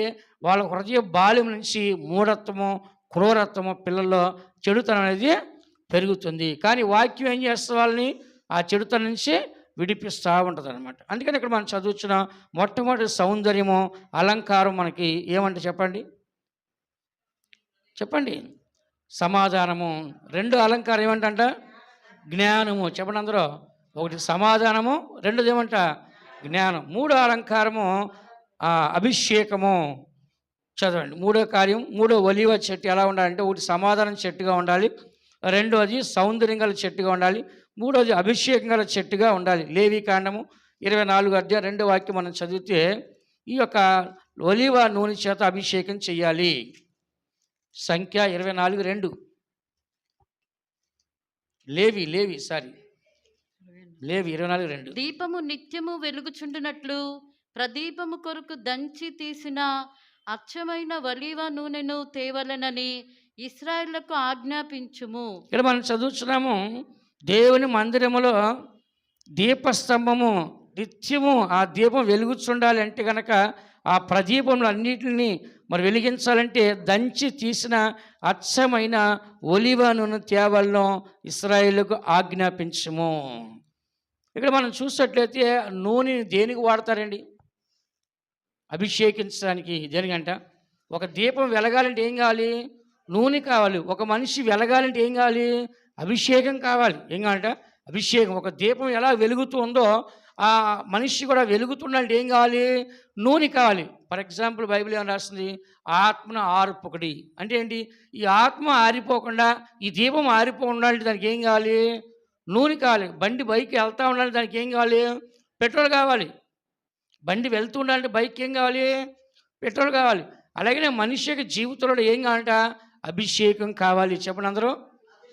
మనకి జీవితంలో ఎప్పుడు వెలుగుతూ ఉండాలి. అందుకే బైబిల్ రాస్తుంది, యోహాను గారి గురించి ఏమని రాస్తుంది? అతను మండుచు ప్రకాశించిన దీపము. ఆయనలో ఏ అభిషేకం ఉందండి? ఏలియాక శక్తియు ఆత్మయు కలిగినాడు. అంటే ఎవరి అభిషేకం అది? ఏలియాకున్న అభిషేకం అంట. అంత అభిషేకంతో మండుచు ప్రకాశించున్నాడు. మన జీవితం కూడా మండుచు ప్రకాశించుండాలంటే ఏం కావాలి? మనకి అభిషేకం కావాలి. మనిషిని అభిషేకించడం అంటే ఏంటి? అతను సన్మానించటం. ఒక మనిషిని అభిషేకించడం ఏంటి చెప్పండి? సన్మానించడం. ఈ దినాలు అలా చేయట్లేదు. ఈ దినాల్లో ఏం చేస్తున్నారు? Nandi award, Oscar award, national award, Nobel award, Padma Bhushan అవార్డులు, గోల్డ్ మెడల్ ఇస్తున్నారు ఈ దినాన్ని. కానీ ఆ దినాన్ని ఏం చేస్తారు? అభిషేకం చేసి ఒక రాజుగాను, ఒక యాజకుడిగాను, ఒక ప్రవక్తగాను, ఒక గొప్ప వ్యక్తికి ఏం చేస్తారంట?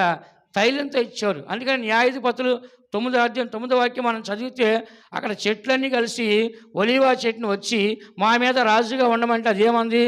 నేను మనుషుల్ని దేవుణ్ణి సన్మానించడం మానేసి మీ చెట్ల మీదకి వచ్చి ఇటు అటు ఊగటం నాకు అవసరమా అంటుంది. చదవండి 9:9. మమ్మును ఏలుమని ఒలీవ చెట్టును అడగగా ఒలీవ చెట్టు దేవుణ్ణి మానవులను దేని వలన నరులను సన్మానించుదురో, దేవుణ్ణి మానవుల్ని దేని వలన సన్మానించుదురో ఆ నా తైలము నీయక నా తైలాన్ని ఇవ్వకుండా మానేసి చెట్ల మీద రాజునయ్యుండి ఇటు అటు ఊగుటకు నేను వచ్చేదనా? చాలు. వస్తానంటుందా? రానంటుంది. నా యొక్క ఇదే వేరు. దేవునికి అభిషేకం కలిగిస్తున్నాం, మనుషులకు అభిషేకం కలిగిస్తున్నాం. కాబట్టి అలాంటి ఒక ఉన్నతమైన అభిషేకం కలిగిన జీవితాన్ని వదిలేసి ఒక చెట్ల మీద అధికారం చేయడానికి నాకు అవసరమో లేదు. కాబట్టి దినాల్లో మనము అధికారం చేయడానికి మనం వెళ్ళకూడదు ఎక్కడ కూడా. విన్నారా? మనకిచ్చిన అభిషేకాన్ని మనం కాపాడుకోవాలి, మనకిచ్చిన వరాన్ని మనం కాపాడుకోవాలి, మనకిచ్చిన వరాలను మనం మనకిచ్చిన అభిషేకాన్ని మనం కాపాడుకోవాలి. కానీ ఇటు అటు ఊగడానికి మాత్రం ఏం చూడదు మనము? చెప్పండి. వెళ్ళాలా వద్దా? వెళ్ళకూడదు. ఎప్పుడు కూడా మనం ఏం చేయాలంటే దేవునికి అభిషేకాన్ని మనం కాపాడుకోవాలి. అందుకే ఇక్కడ చదువుతున్నాము, ఈ యొక్క చెట్లన్నీ కలిసి అడిగినప్పుడు నేను రాను అని చెప్పింది. ఏం చెప్పిందంట? కాబట్టి ఆ ఒలీవ నూనె ఎక్కడ వాడుతున్నారంటే దేవుని మందిరములో. ఎక్కడంట? దేవుని మందిరములో విలువైన ఒలీవ నూనె. నిర్గమాకాండం 30వ అధ్యాయం 24వ వాక్యం చూడండి. నిర్గమాకాండం 30వ అధ్యాయం 24వ వాక్యం కూడా చదివితే దేవుని మందిరంలో ముఖ్యంగా ఈ ఒలీవ నూనె చాలా అవసరంగా వాడబడుతుంది.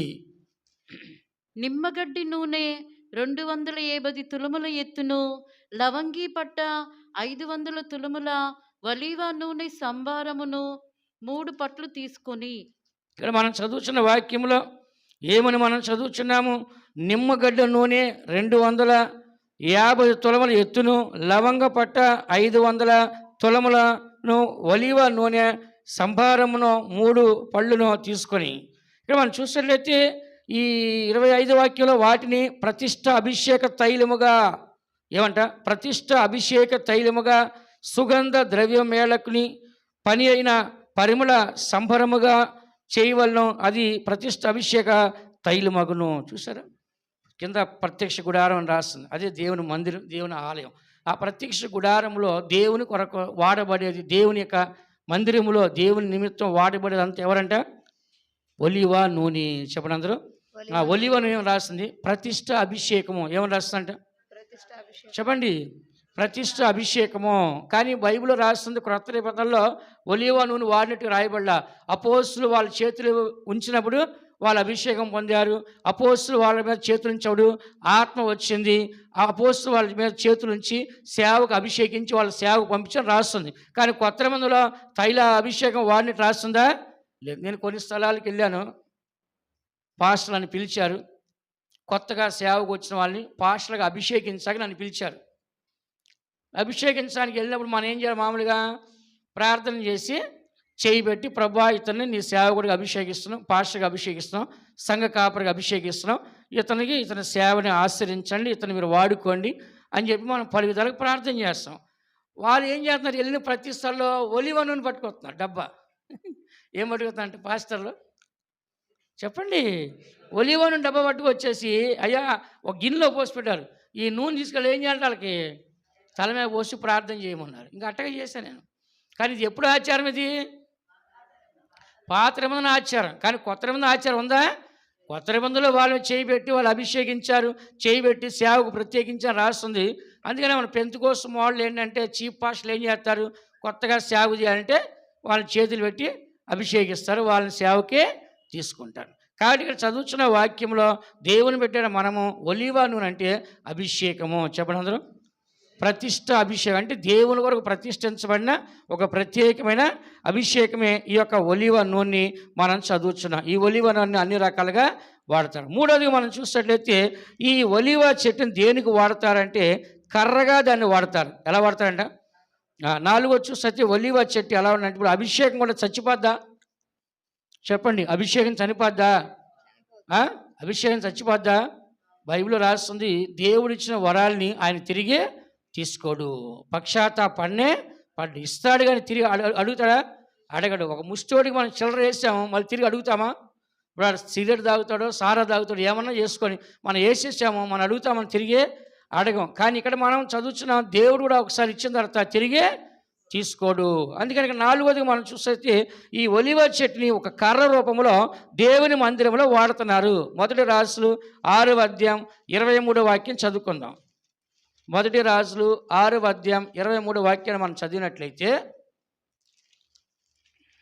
మరియు అతడు గర్భాలయమందు 10 మూరల ఎత్తుగల 2 కెరూబులను ఒలీవ కర్రతో చేయించెను. ఇక్కడ చూడండి ఏమని మనం చదువుతున్నామో, ఈ యొక్క ఒలీవ కర్రలతో చేసిందంట. దేంతో చేసిందంట చెప్పండి. మరియు అతడు పోత పనితో ఒక సముద్రం చేసిన 23 పోత సముద్రం చేసిన ఆ పై అంచు మొదలుకొని ఆ చెట్టు అంచు వరకు 10 మూరలు. ఎక్కడమ్మా 23లో? సారీ నేను తప్పు చదివాను. 6:23. Okay okay okay okay. మరియు అతడు గర్భాలయమందు 10 మూరల ఎత్తుగల 2 కేరుబులను ఒలీవ కర్రతో చేయవలను. కేరుబులు అంటే ఎవరండి? దేవదూతలు. దేవదూతలు దేనితో తయారు చేయాలంట? ఒలీవ కర్రతో చేయమని చెప్పాడు దేవుడు. ఏ కర్ర అంట? దేవదూతలు తయారు చేయాలంటే ఒక మనిషిలాగా బొమ్మలాగా చేయాలి. అప్పుడు చెట్టు ఎంతలా ఉండాలి? శారమంతలా ఉండాలి. ఎంతలా ఉండాలి? శారమంతలా ఉంటే దాన్ని చెక్కేటప్పటికే చిన్నగా వస్తుంది. ఆ చెట్టు అటు ఇటు అటు అన్ని కాళ్ళు చేతులు ముక్కు ముఖం అన్ని చెక్కేది ఏమవుతుందండి? మనిషి చిన్నగా వస్తుంది. అంటే అది చెక్కడా కావాలంటే ఫస్ట్ ఏం చేయాలి? పెద్ద తీసుకొని దాన్ని ఏం చేస్తారు? చిన్నగా దేవదూతలాగా తయారు చేస్తారు. అంటే నిత్యము దేవుని సన్నిధిలో దేవదూతలు ఉంటాయి. ఎక్కడుంటాయి చెప్పండి? మందస్థం మీద 2 కేరువులు ఉంటాయి. ఇట్లా ఎలా ఉంటాయి అంటారు? 2 కేరువులు ఒకదాని ముఖం ఒకటి చూసుకొని ఉంటారు. అక్కడ ఎప్పుడు ఎక్కడుంటాయి? దేవుని మందిరంలో ఉంటాయి. కాబట్టి మనము కూడా నిత్యము దావీదు చెప్పినట్లుగా యెహోవా మందిరంలో పచ్చని ఒలీవ చెట్టు వలె ఉన్నామంటే మనం ఎలా ఉండాలి చెప్పండి? ఈ యొక్క కర్రలో ఎలాగ కర్రతో చేయబడినాయో అలాగ మనం కూడా ఏం చేయాలంటే ఒక కర్రగా దేవుని సన్నిధిలో నిలబడాలి. దానికి అర్థం అంటే సాక్షి జీవితము. ఏ జీవితం అంట? దేవుని కొరకు అర్థసాక్షిగా మరణించాలి. ఎవరి కోసం అంట? దేవుని కొరకు సాక్షి గారు, దేవుని కొరకు అర్థసాక్షిగా మనం మరణించాలి. ఈ కర్ర అని చెప్పినప్పుడు దేవుని సన్నిధిలో ఎప్పుడు కనపడాలి. అందుకని ఏం చేస్తాడు దేవుడు? ఆ గుమ్మాలకు 2 తర్వాత చెప్తాము. గుమ్మాలు కూడా వాటితో ఒలీవ చెట్లతో చెక్కి గుమ్మాలు వేస్తారు అక్కడ. అలాగే ఇక్కడ మనం చదువుతున్న వాక్యంలో చూసినట్లయితే 31, 33 చదువు. అందులోనే మూసేస్తారు అప్పుడే. 1 రాజు 6, 37, 33. మరియు మందిరపు గర్భాలయపు ద్వారములకు ఒలీవ కర్రతో తలుపులను చేయించెను. గర్భాలయ ద్వారానికి ఒలీవ కర్రలతో తలుపులు చేయించాడు. అంటే అది ఎంతలా ఉందండి? అప్పుడు తలుపులు చేయాలంటే ఒక దేవాలయానికి అప్పుడు ఎంత పెద్ద లావు చెట్టు అయితే కదా తలుపులు వస్తుంది. దాంట్లో వస్తాయా? సన్న చెట్లు వస్తాయా? రావు. లావు చెట్లు అయితేనే వస్తాయంట తలుపులు వస్తాయి. చదవండి, 33 చదవండి. గర్భాలయానికి ఆ తలుపులు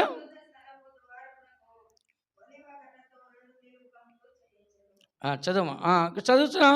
గర్భాలయ ద్వారమునకు ఒలీవ కర్రతో తలుపులు చేయించును. ద్వారబంధుల మీద కమ్మియు నిలుపు కమ్మియు గోడ వెడల్పుతో 5వ భాగము వెడల్పు ఉంటుంది. ఇక్కడ చూసినట్లయితే అడ్డకర్రలు, నిలువు కర్రలు, ఏంటి తలుపులు అన్నీ ఎక్కడ ఉండాలంట? దేవుని గర్భాలయానికి ఉండాలి. అంటే ఏంటి? దేవుని సన్నిధిలో ఎప్పుడు సాక్షిగా కనపడాలి. ఎల్లగానే ఏం కనపడాలి? ఒలీవ చెట్టు కనపడాలి. 33 చదవమ్మా. మరియు పరిశుద్ధ స్థలపు ద్వారమునకు ఒలీవ కర్రతో 2 నిలువు కమ్ములు చేయించెను. ఇవి గోడ వెడల్పులో 4వ వంతు వెడల్పుగా నుండెను. ఇక్కడ మనం చదువుతున్నాం. మరియు పరిశుద్ధ స్థలపు ద్వారమునకు ఒలీవ కర్రలతో 2 కమ్ములు చేయించారు. కాబట్టి పరిశుద్ధ స్థలము అంటే దేవుడు నివసించే స్థలము. అక్కడ ఈ ఒలీవ కర్రలతో ఏం చేయాలంట? ద్వారాలు, తలుపులు, కమ్మిలు, గడపలు అన్నీ ఏం చేయాలంట? చెయ్యాలి. ఇప్పుడు మనం ఏం పెట్టాము? అక్కడ గ్లాస్ డోర్లు పెట్టాం. ఏం పెట్టామంట? ఈరోజు అంత గ్లాస్ డోర్లు, గుమ్మాలు దేంతో పెట్టాం? మనము గ్రానైట్తో పెట్టాం. మన చర్చికి గుమ్మం దేంతో పెట్టామంట? మనము గ్రానైట్తో పెట్టాం. డోర్లు ఏం పెట్టాము? అద్దాలు పెట్టాం. కానీ ఆ రోజులు ఏం పెట్టారంట? ఒలీవ కమ్మిలతోనూ ఒలీవ తలుపులు. ఏంటి? పరిశుద్ధ స్థలంలో దేవదూతలు ఎట్లా ఉన్నాయంట? ఒలీవని. కాబట్టి మనం ఎప్పుడు కూడా దేవుని మందిరంలో సాక్షి ఉండాలి. జకర్యా గ్రంథం 4వ అధ్యాయం, జకర్యా గ్రంథం 4వ అధ్యాయం 3వ వాక్యం చదవమ్మా. మీరు త్వరగా చదివితే కొంచెం ఎక్కువ వాక్యం చెప్పగలను. మీరు త్వరగా చదవకపోతే ఎక్కువ వాక్యం చెప్పలేను. 4వ అధ్యాయం 3వ వాక్యం జకర్యా గ్రంథం. మరియు 2 ఒలీవ చెట్లు దీప స్తంభమునకు కుడి ప్రక్క ఒకటియు ఎడమ ప్రక్క ఒకటియు కనబడుచున్నవని చెప్పి. చాలు. ఇక్కడ మనం చదువుతున్నాము 2 ఒలీవ చెట్లు కుడి పక్కన ఒకటి, ఎడమ పక్కన ఒకటి ఉందంట. ఎక్కడ? దేవుని మందిరములో. చెప్పండి అందరూ. దేవుని మందిరంలో 2 ఒలీవ చెట్లు కుడి పక్కన ఒకటి, ఎడమ పక్కన ఒకటి ఉందని రాస్తుంది అక్కడ. అంటే వీళ్ళు దేవునికి అర్థసాక్షులుగా ఉండే ఏలియా, ఆనోకు. ఎవరంట? చెప్పండి ఇద్దరు ఎవరు?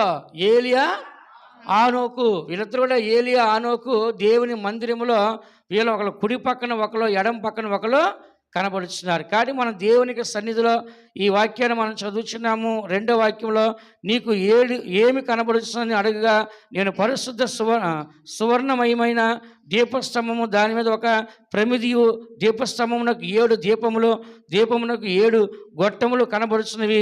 మరియు 2 ఒలీవ చెట్లు దీపస్తంభమున కుడి పక్కన ఒకటి, ఎడమ పక్కన ఒకటి కనబడిన. నా ఏలినవాడ ఇవేమని నేను మాట్లాడుతున్న దూతను అడిగి తిని, నాతో మాట్లాడుతున్న దూత ఏమిటో నీకు తెలియదా అని అడిగాను. అప్పుడు నేను నా ఏలినవాడు నాకు తెలియను. అప్పుడు అతను నాతో జెరుబాబేలు నాకు ప్రత్యక్షముగా యెహోవా వాక్కు అని ఇక్కడ చెప్పాడు. కాబట్టి మనం చూసినట్లయితే ఎల్లప్పుడూ ఏలియా, ఆనోకు దేవునికి సన్నిధిలో ఒలీవ నూనె పోసేవారుగా, తైల అభిషేకం పోసేవారు కనపడుతున్నారు. చదవండి ప్రకటన గ్రంథం 11వ అధ్యాయము ప్రకటన గ్రంథం 11:4 వీరు భూలోకమునకు ప్రభువు అయిన వాని ఎదుట నిలుచుచున్న 2 ఒలీవ చెట్లను దీపస్తంభములనై ఉన్నారు. ఇక్కడ మనం చదువుతున్న వాక్యంలో వీళ్ళిద్దరూ ఎలాగున్నారంటే, వీరు భూలోకమునకు ప్రభువైన వాని ఎదుట నిలుస్తున్న 2 ఒలివ చెట్లను దీపస్తంభములై ఉన్నారు అని ఇక్కడ రాస్తుంది. ఇంకా మీరు దీని తర్వాత ఈ అధ్యాయం అంతా మీరు చదువుకుంటే ఆ తర్వాత వాళ్ళిద్దరూ అత్తసాక్షిగా చనిపోతారు. 10వ వాక్యం 11వ వాక్యంలో 12వ వాక్యంలో తిరిగి మరలా పరలోకానికి ఆరోహణ అవుతారని రాస్తుంది. ఎవరిలో? ఏలియా, ఆనోకు. ఎందుకని వాళ్ళిద్దరూ? ఏలియా శరీరంతో కొనుపబడ్డాడు, ఆనోకు శరీరంతో కొనుపబడ్డాడు. వీళ్ళిద్దరూ ఎప్పుడు రావాలి? మహాశ్రమల కాలంలో వస్తారు. ఎప్పుడంట? మహాశ్రమల కాలంలో వచ్చి వాళ్ళు సువార్త ప్రకటించి అత్తసాక్షిగా మరణించి మరలా పరలోకానికి వెళ్తారన్నమాట. కాబట్టి వీళ్ళిద్దరు ఎలా ఉన్నారంటే సాక్షులు. చెప్పండి అందరూ. అత్తసాక్షులు. చెప్పండి అందరూ. మహాశ్రమల కాలంలో వచ్చి చనిపోయేది ఎవరో? ఏలియా, ఆనోకు. కాబట్టి మనం కూడా ఏం చేయాలంటే అభిషేకం పొందిన మనము అపోస్తలుల కార్యం 1:8 రాసుకోండి. మీరు పరిశుద్ధాత్మ అభిషేకం పొందాలంట. యెరూషలేములోను, యూదయలోను, సమరయలోను, భూలోకం అంతటా ఏం చేయాలంట? సాక్షులుగా ఉండండి. కాబట్టి పరిశుద్ధాత్మ అభిషేకం పొందిన మనము భూలోకం అంతా ఎక్కడ ఉండాలంట? సాక్షులుగా మనము కనపడాలి. అందుకని ప్రతి దేవుని బిడ్డ కూడా ఇది గుర్తించాల్సింది ఏంటంటే, ఎప్పుడు కూడా దేవునికి సన్నిధిలో ఒక అభిషేకము పొందిన వారిగా, అభిషేకాన్ని మనం కలిగిన వారిగా, ఇతరులకు కూడా అభిషేకాన్ని ఇచ్చేవారిగా మన జీవితం కనపడాలి. కానీ ఎప్పుడు కూడా బలహీనంగా మాత్రము కనపడకూడదు. ఎప్పుడు కూడా దేవునికి సన్నిధిలో అభిషేక తైలం కలిగిన ఒక దేవుని బిడ్డలుగా, ఒక సాక్షిగా, ఎల్లప్పుడూ మరణించగన సిద్ధముగా ఉండేవారుగా, ఒక ఒలివ కర్రలతో దేవదూతలు కానీ, గుమ్మాలు కానీ, తలుపులు కానీ ఎలా కనపడుతున్నాయో అలాగే మన జీవితం ఎప్పుడు కూడా దేవుని సన్నిధిలో సాక్షిగా ఉండాలి. అందుకని మరి ఆ రోజు మనం చూసినట్లయితే మన అందరం కూడా ఈ ఒలివ చెట్టును మనం చూసినట్లయితే మనము తగ్గింపు కలిగి ఉండాలి. ఏం కలిగి ఉండాలంట? రోమరాసు పత్రిక 11వ అధ్యాయం, రోమరాసు పత్రిక 11వ అధ్యాయం 17వ వాక్యం 20వ వాక్యం మీరు చదివితే గర్వించకుండా తగ్గించుకోవాలని రాస్తుంది. చదవండి. అయితే కొమ్మలలో కొన్ని విరిచివేయబడి అడవి ఒలీవ కొమ్మవై ఉన్న నీవు వాటి మధ్యన అంటు కట్టబడి ఒలీవ చెట్టు యొక్క సారవంతమైన వేరులో వాటితో కలిసి పాలు పొందిన ఎడల ఆ కొమ్మల పైన నీవు అతిశయింపకుము. ఇక్కడ మనం చూసినట్లయితే అన్ని జనుల గురించి చెప్తున్నాడు. 13వ వాక్యంలో అన్ని జనులకు మీతో నేను మాట్లాడుచున్నాను, నేను అన్ని జనులకు అపోస్తునై ఉన్నాను అని చెప్పాడు. అది చెప్పిన తర్వాత కింద 17వ వాక్యానికి వచ్చేసరికి ఏమని రాస్తుంది? అయితే కొమ్మల్లో కొన్ని విరిచివేయబడిన అడవి ఒలివ కొమ్మవై ఉన్నావు నీవు వాటి మధ్య అంటు కట్టబడి ఒలివ చెట్టు యొక్క సారవంతమైన వేరులో వాటితో కలిసి పాలు పొందిన ఎడల ఆ కొమ్మల పైన నీవు అతిశయపడద్దు. అంటే ఏంటి? అన్ని జనుల్ని ఇశ్రాయేలు దగ్గర తీసుకొచ్చి వాళ్ళతో కలిపి సమానమైన ఆశీర్వాదాలు ఇచ్చి సమానమైన వారసత్వాన్ని దేవుడు ఇచ్చినప్పుడు నువ్వు అతిశయపడకూడదు, గర్వించకూడదు. నేను కూడా మీకంటే గొప్పనని చెప్పకూడదు. ఇప్పుడు కొత్తగా మీరు చూస్తారేమో, ఒక చెట్టుకే 2 రకాల పండ్లు, ఒక చెట్టుకి 4 రకాల పండ్లు, ఒక చెట్టుకే 40 రకాల పండ్లు పండిస్తాడండి. ఏంటంట? ఒక చెట్టుకి ఏం చేస్తాడు? ఇంకోటి జాయింట్లు చేసి ఏం చేస్తున్నారు? 40 రకాల పండ్లు కాపిస్తారు ఒకే ఒక చెట్టుకి. పుచ్చకాయ కాస్తుంది, అరటికాయ కాస్తుంది, మామిడికాయ కాస్తుంది, జామకాయ కాస్తుంది, యాపిల్కాయ కాస్తుంది. ఒకే చెట్టుకి ఎన్ని రకాలు పండిస్తారు? 40 రకాలు. ఎంత విచిత్రంగా ఉంది కదా. దానికి ఏం రాస్తున్నారు? 2 చెట్లు తీసుకొని లేదా 2 కాయలు తీసుకొని పేస్ట్ రాసేది, కలబంద రాసేది, కోడిగుడ్డు పోసేది, తీసుకెళ్ళి పెట్టేది, వచ్చేస్తున్నాయి. నాకే విచిత్రంగా చూస్తుంటే పళ్ళు దొంగంటే పేస్ట్ ఎత్తే చెప్పండి. అట్లా వేస్తే 40 రకాల పండ్లు వస్తున్నాయి ఒకే ఒక చెట్టుకి. అలాగనే ఇక్కడ ఇశ్రాయేలు ప్రజలు ఒక ఒలివ చెట్టు అయినారు ఒరిజినల్గా, కానీ మిమ్మల్ని ఏం చేస్తున్నా? అంటు కడుతున్నాను. కొన్ని కొమ్మలు విరిచివేయబడినాయి. ఎందుకని? అవి అతిశయించబడినాయి కాబట్టి విరిచివేయబడినాయి. రాసిన చూడండి 19వ వాక్యంలో, అందుకు నేను అంటు కట్టబడు నిమిత్తము కొమ్మలు విరిచివేయబడినవని నీవు చెప్పుచున్నావు. సరే, కొంతమంది విరిచివేయబడ్డారు, నన్ను అంటుకట్టడం కోసమని నువ్వు గర్విస్తున్నావు, అతిశయపడుతున్నావు. అయితే మంచిది, వారు అవిశ్వాసం బట్టి విరిచివేయబడ్డారు, నీవైతే విశ్వాసం బట్టి నిలిచిన్నావు. గర్వింపకి ఏం చేయాలి? భయపడు. అంటే ఏం చేయకూడదు? ఈ ఒలివ చెట్టు అనే మనలో గర్వం ఉండకూడదు. చెప్పండి అందరూ. దేవుడు అనిజనులైన మనల్ని దేవునితో సహా పౌరులం కాని మనల్ని, ఇశ్రాయేలుతో వారసులం కాని మనము, వాగ్దాన నిబంధన లేని మనల్ని దేవుడు వాళ్ళతో సహా పౌరులుగా యేసు రక్తంతో దూరేస్తే మనల్ని సమీపస్తులుగా మార్చి ఇప్పుడు మనల్ని కూడా ఇశ్రాయేలుతో పెట్టినాడు. మనం ఏం చేయకూడదు? గర్వించకూడదు. దేవుడు మనకి ఇచ్చిన దాన్ని ఏం చేయాలంటే మనము తగ్గించుకోవాలి. 20వ వాక్యం ఏమని రాస్తుంది? మంచిది, వారు అవిశ్వాసపడి ఇచ్చివేయబడ్డారు, నీవైతే విశ్వాసపడి నిల్చున్నావు కాబట్టి గర్వించక దేవునికి భయపడాలి. ఎవరికి భయపడాలంట? చెప్పండి అందరూ. దేవునికే భయపడాలి. అందుకని ఒలీవ చెట్టు అని చెప్పినప్పుడు 5వది మనం చూసైతే మనం గర్వించకుండా మనం ఏ స్థితిలోంచి వచ్చామో దాన్ని మర్చిపోకూడదు. యెషయా గ్రంథము 51వ అధ్యాయం 1వ వాక్యం మనం చదివితే నువ్వు ఏ బండ నుంచి తీయబడ్డావో ఒక్కసారి దాన్ని జ్ఞాపకం చేసుకొని రాస్తుంది. యెషయా 51:1. నీతిని అనుసరించుచు యెహోవాను వెదుకుచు నుండు వారలారా, నా మాట వినుడి. మీరు ఏ బండ నుండి చెక్కబడితిరో దాన్ని ఆలోచించుడి. చాలు. మనం మర్చిపోకూడదు ఏ స్థితిలోంచి దేవునిలోకి వచ్చామా, ఏ స్థితిలోంచి రక్షణలోకి వచ్చామా, ఏ స్థితిలోంచి మనం దేవుని సన్నిధిలో కనపడుతున్నామో తెలుసుకోవాలి. నీతిని అనుసరించి యెహోవాను వెతుకుచు నుండి వారులారా, నా మాట వినుడి. మీరు ఏ బండ నుండి చెక్కబడతారో దాన్ని ఆలోచించుడి. మీరు ఏ గుంట నుండి త్రవ్వబడతారో దాన్ని ఆలోచించండి. కాబట్టి మనం వచ్చిన స్థితిని ఏం చేయకూడదు? మనము మర్చిపోకూడదు. రాసుకోండి. 1 కొరింథీ రాసిన పత్రిక 7వ అధ్యాయం 24వ వాక్యం రాస్తుంది. దేవుడిని ఏ స్థితిలో పెట్టాడో, ఏ స్థితిలో పిలిచాడో ఆ స్థితిలోనే ఉండాలి. ఎక్కడ పెట్టాడంట? ఏ స్థితిలో దేవుడిని పిలిచాడో ఆ స్థితిలోనే దేవునితో సహవాసం కలిగి ఉండాలి. చదవమ్మా. 7:24 1 కొరింథీ.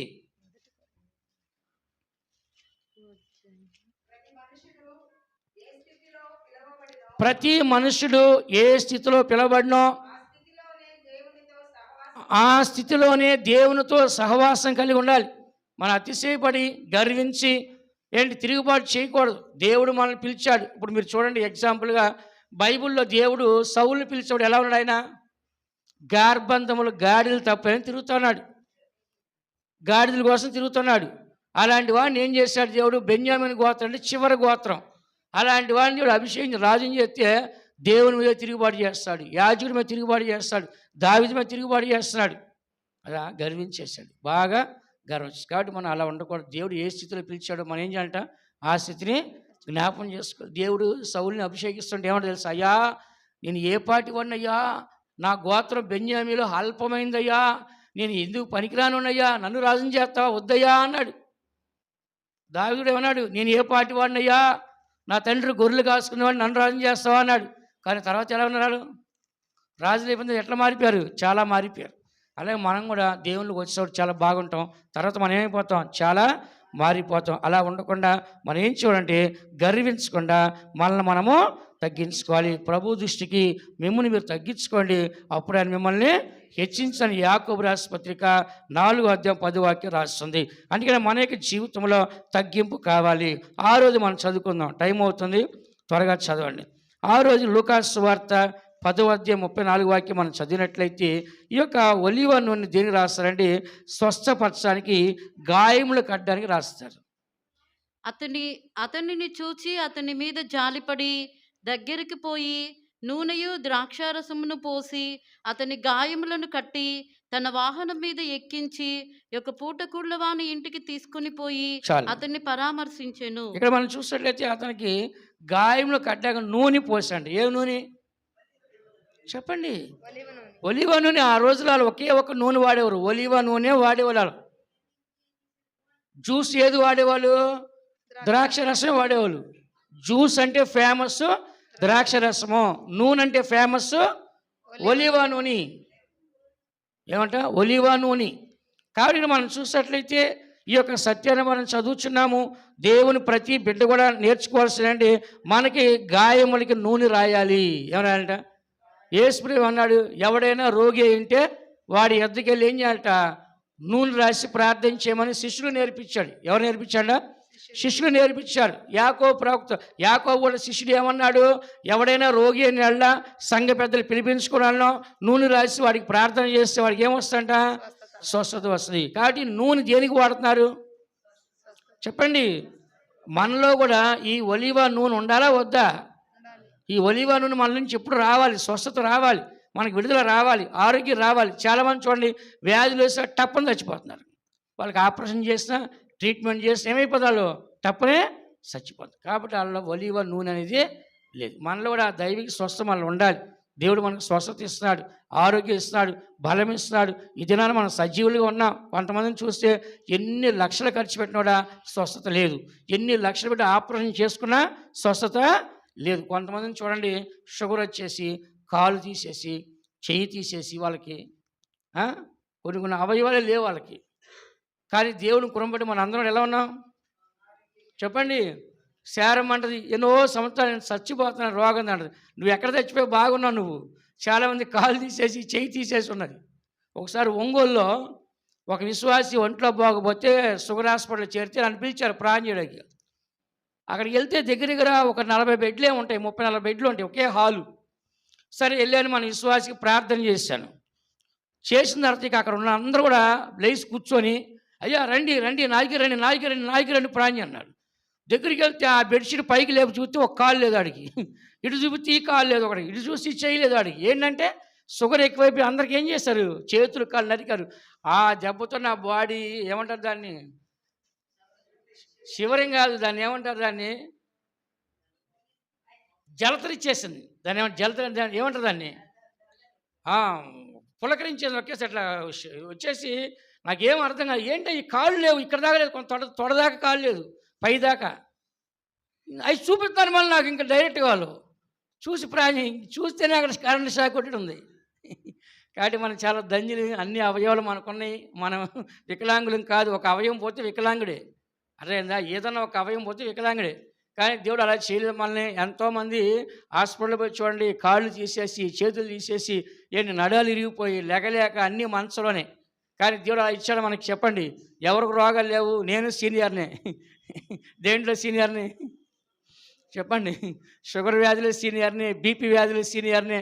ఏంటి మన ఆరోగ్యం ఉన్నాం కదా, ఏదో ఒకరోజు బాగోపోవచ్చు, కానీ మనం బాగానే ఉంటున్నాం, అన్ని పనులు మనము చేసుకున్నాం. అందుకని ఇక్కడ చదువుతున్న వాక్యంలో మనం ఏం చేయాలంటే ఈ యొక్క ఆయిల్ని ఏం చేయాలంటే స్వస్థత కోసం వాడాలి. దేనికోసం అంట చెప్పండి? ఈ ఒలివ నూనె పోసి అతని గాయాలు కట్టి, అంటే దేనికి వాడిన నూనె? స్వస్థత కోసము. షార్ట్గా చెప్పేస్తాను. 7వ చివరి వాక్యం మనం చదువుకుందాం. ఈ యొక్క 2 కొరింథీ రాసిన పత్రిక 3వ అధ్యాయం 18వ వాక్యం చదవండి. టైం లేదు కాబట్టి నేను త్వరగా ముగిస్తాను. 2 కొరింథీ రాసిన పత్రిక 3వ అధ్యాయం 18వ వాక్యం.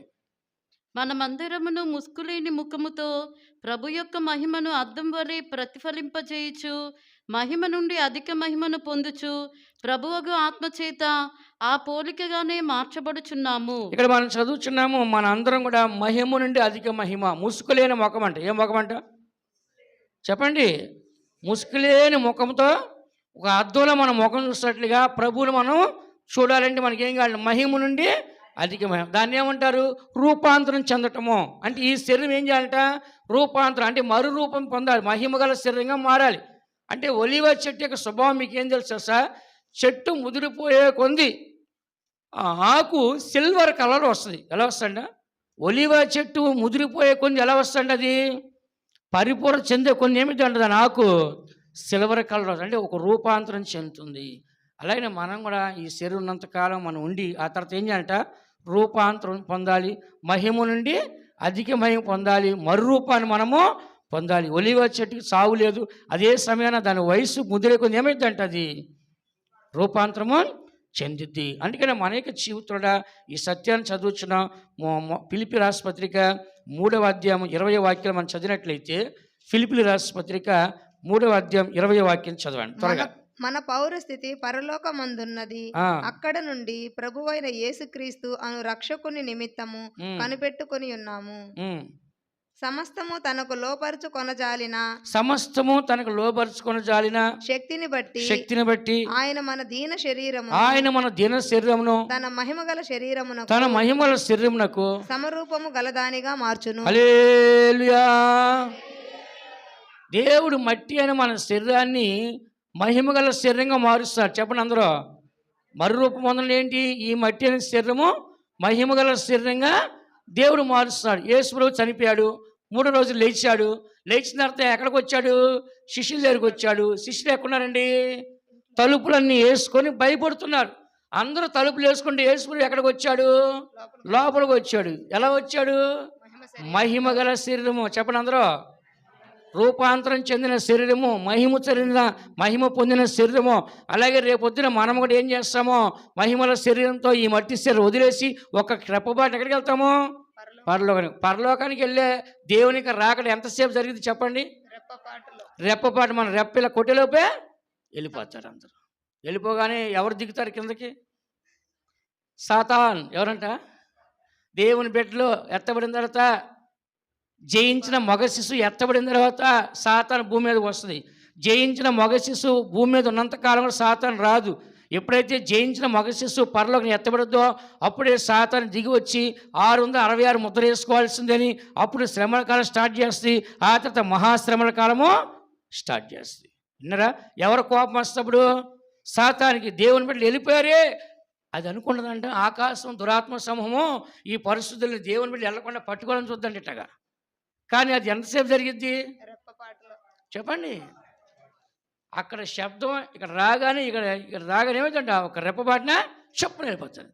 అది కంగారు పడి చూసేవాడికి ఒకరు కూడా దొరకరు. జయించిన మగ శిశుని ఏమీ చేయలేదు. అందుకని మనం మహిమ గల శరీరం ధరించుకోవాలి, రూపాంతరం చెందాలి. మరి రాసుకున్నప్పుడు చదువు టైం లేదు. 1 కొరింథీ 15:52-54 దాకా మనం ప్రభు యొక్క రాకడ వస్తుంది. ఒక్క రెప్పపాటున మనం రూపాంతరం చెంది దేవుని మనము కలుసుకోబోతున్నాం. కాబట్టి ప్రతి దేవుని పెట్టి కూడా పరలోక రాజ్యంలో దేవునితో ఉండాలంటే ఈ మహిమల శరీరం పొందాలి. చివరిగా ఒక్క వాక్యం చదివి నేను ముగించేస్తాను. అపోస్తుల కార్యము 1వ అధ్యాయం 12వ వాక్యం చదవండి. ఇంకా సమయం లేకుండా నేను ముగించేస్తాను. అప్పుడు వారు ఒలీవల వనమనబడిన కొండ నుండి యెరూషలేమునకు తిరిగి వెళ్ళిరి. చాలు. ఒలీవల కొండ అనబడిన ఒలీవల కొండ నుంచి తిరిగి యెరూషలేముకి వెళ్ళిపోయారు. ఎవరు వాళ్ళు? శిష్యులు. యేసు ప్రభువు ఎక్కడి నుంచి పరలోకానికి వెళ్ళాడు? ఒలీవ కొండ నుంచి వెళ్ళాడు. ఆయన ప్రార్థన చేయడానికి ఎక్కడికి వెళ్తాడు? ఒలీవ కొండకి వెళ్తాడు. పద్దాక ఎక్కడికి వెళ్తాడు? పాటలు పాడుకుంటూ శిష్యులు ఆయన ఒలీవ కొండకి వెళ్తారు. కానీ ఆయన ప్రభు రాకడ ఎక్కడి నుంచి వెళ్ళాడండి? ఒలీవ కొండ నుంచి వెళ్ళాడు. ఆయన వెళ్ళిపోయిన తర్వాత శిష్యులు ఏం చేస్తారు? అక్కడి నుంచి యెరూషలేముకి వచ్చేస్తారు. అంటే ఎక్కడి నుంచి రూపాంతరం చెందాడు యేసు ప్రభు? అందరూ చూస్తుండగా ఒలీవల కొండ నుంచి. మళ్ళీ ఏమని రాస్తుంది బైబిల్లో? మళ్ళీ అదే ఒలీవల కొండ మీదకి వస్తాడు. రేపు 1000 ఏళ్ళు పరిపాలన చేయడానికి ఎక్కడికి వస్తాడు? మళ్ళీ అదే ఒలీవల కొండ మీదకి వస్తాడు. ఎక్కడి నుంచి వెళ్ళాడు మళ్ళీ అక్కడికే వస్తాడు. అందరి కళ్ళు మూసుకోండి. దేవుని బిడ్డలారా, మనము ఈ వాక్యాన్ని మనం చదువుతున్నాం. ప్రభు యొక్క రాకడ సమీపిస్తుంది. మనం కూడా రూపాంతరం చెందాలి, మహిమ నుండి అధిక మహిమను పొందాలి. ఒలివ చెట్టు అని చెప్పినప్పుడు మనము 7 అర్థాలు మనం చూస్తున్నాం. మొట్టమొదటి అర్థము సమాధానము. దానికి సావు లేదు, సమాధానంగా ఉంది. దావీదు చెప్పాడు, నేను యెహోవా మందిరంలో దేవుని మందిరంలో పచ్చని ఒలీవ చెట్టు వలె ఉన్నాను. మనం కూడా పచ్చని ఒలీవ చెట్టు వలె ఆకు వాడకుండా చావకుండా ఆ చెట్టు ఎంత చక్కగా ఉంటుందో అదేవిధంగా మనం కూడా కనపడాలి. రెండోదిగా ఒలీవ చెట్టు అది సౌందర్యము, అది దేవునికి ఇష్టమైన సౌందర్యము, అది జ్ఞానం యొక్క సౌందర్యము, బలము యొక్క సౌందర్యము, పరిశుద్ధ యొక్క సౌందర్యము, సాధు మృదువైన సౌందర్యము, అంతరంగంలో అక్షయ అలంకారం మనం చదివిన్నాం. అలాగే మూడోది మనం చూస్తే ఆ ఒలీవ చెట్టు అని చెప్పినప్పుడు అభిషేకానికి సూచనగా ఉంది. 4వది అది కర్ర, సాక్షి జీవితాన్ని సాధిస్తుంది. 5వది మనం గర్వించకుండా తగ్గించుకొని ఉండాలని చూస్తున్నాం. 6వది స్వస్థత కలగజేస్తుంది.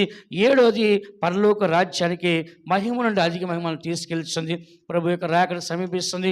చివరి దినాల్లో ఈ వాక్యం ఇచ్చిన మనం కూడా ఈ ఒలీవ చెట్టు చావులేంది ఎంత చక్క కనబడుతుందో, ఎంత పచ్చ కనబడుతుందో దావీదు ఒలీవ చెట్టు పోల్చినట్లుగా మనం కూడా ఇలాంటి ఒలీవ చెట్టుగా జీవించి ప్రభు యొక్క రాకడలో ఆయన ఎదుర్కొంటకు దేవుడు మనకు సహాయించను గాక, దేవుడు మనల్ని ఆశీర్వదించును గాక. ఆమేన్. పేరు పెట్టి నన్ను పిలిచెను యెహోవా, చక్కని ఫలముల పచ్చని ఒలీవా. పేరు పెట్టి నన్ను పిలిచెను యెహోవా, చక్కని ఫలముల పచ్చని ఒలీవా. కృపాైశ్వర్యంతో నిండిన క్రీస్తే కరము చాపి నన్ను ఆశీర్వదించెను. కృపాైశ్వర్యం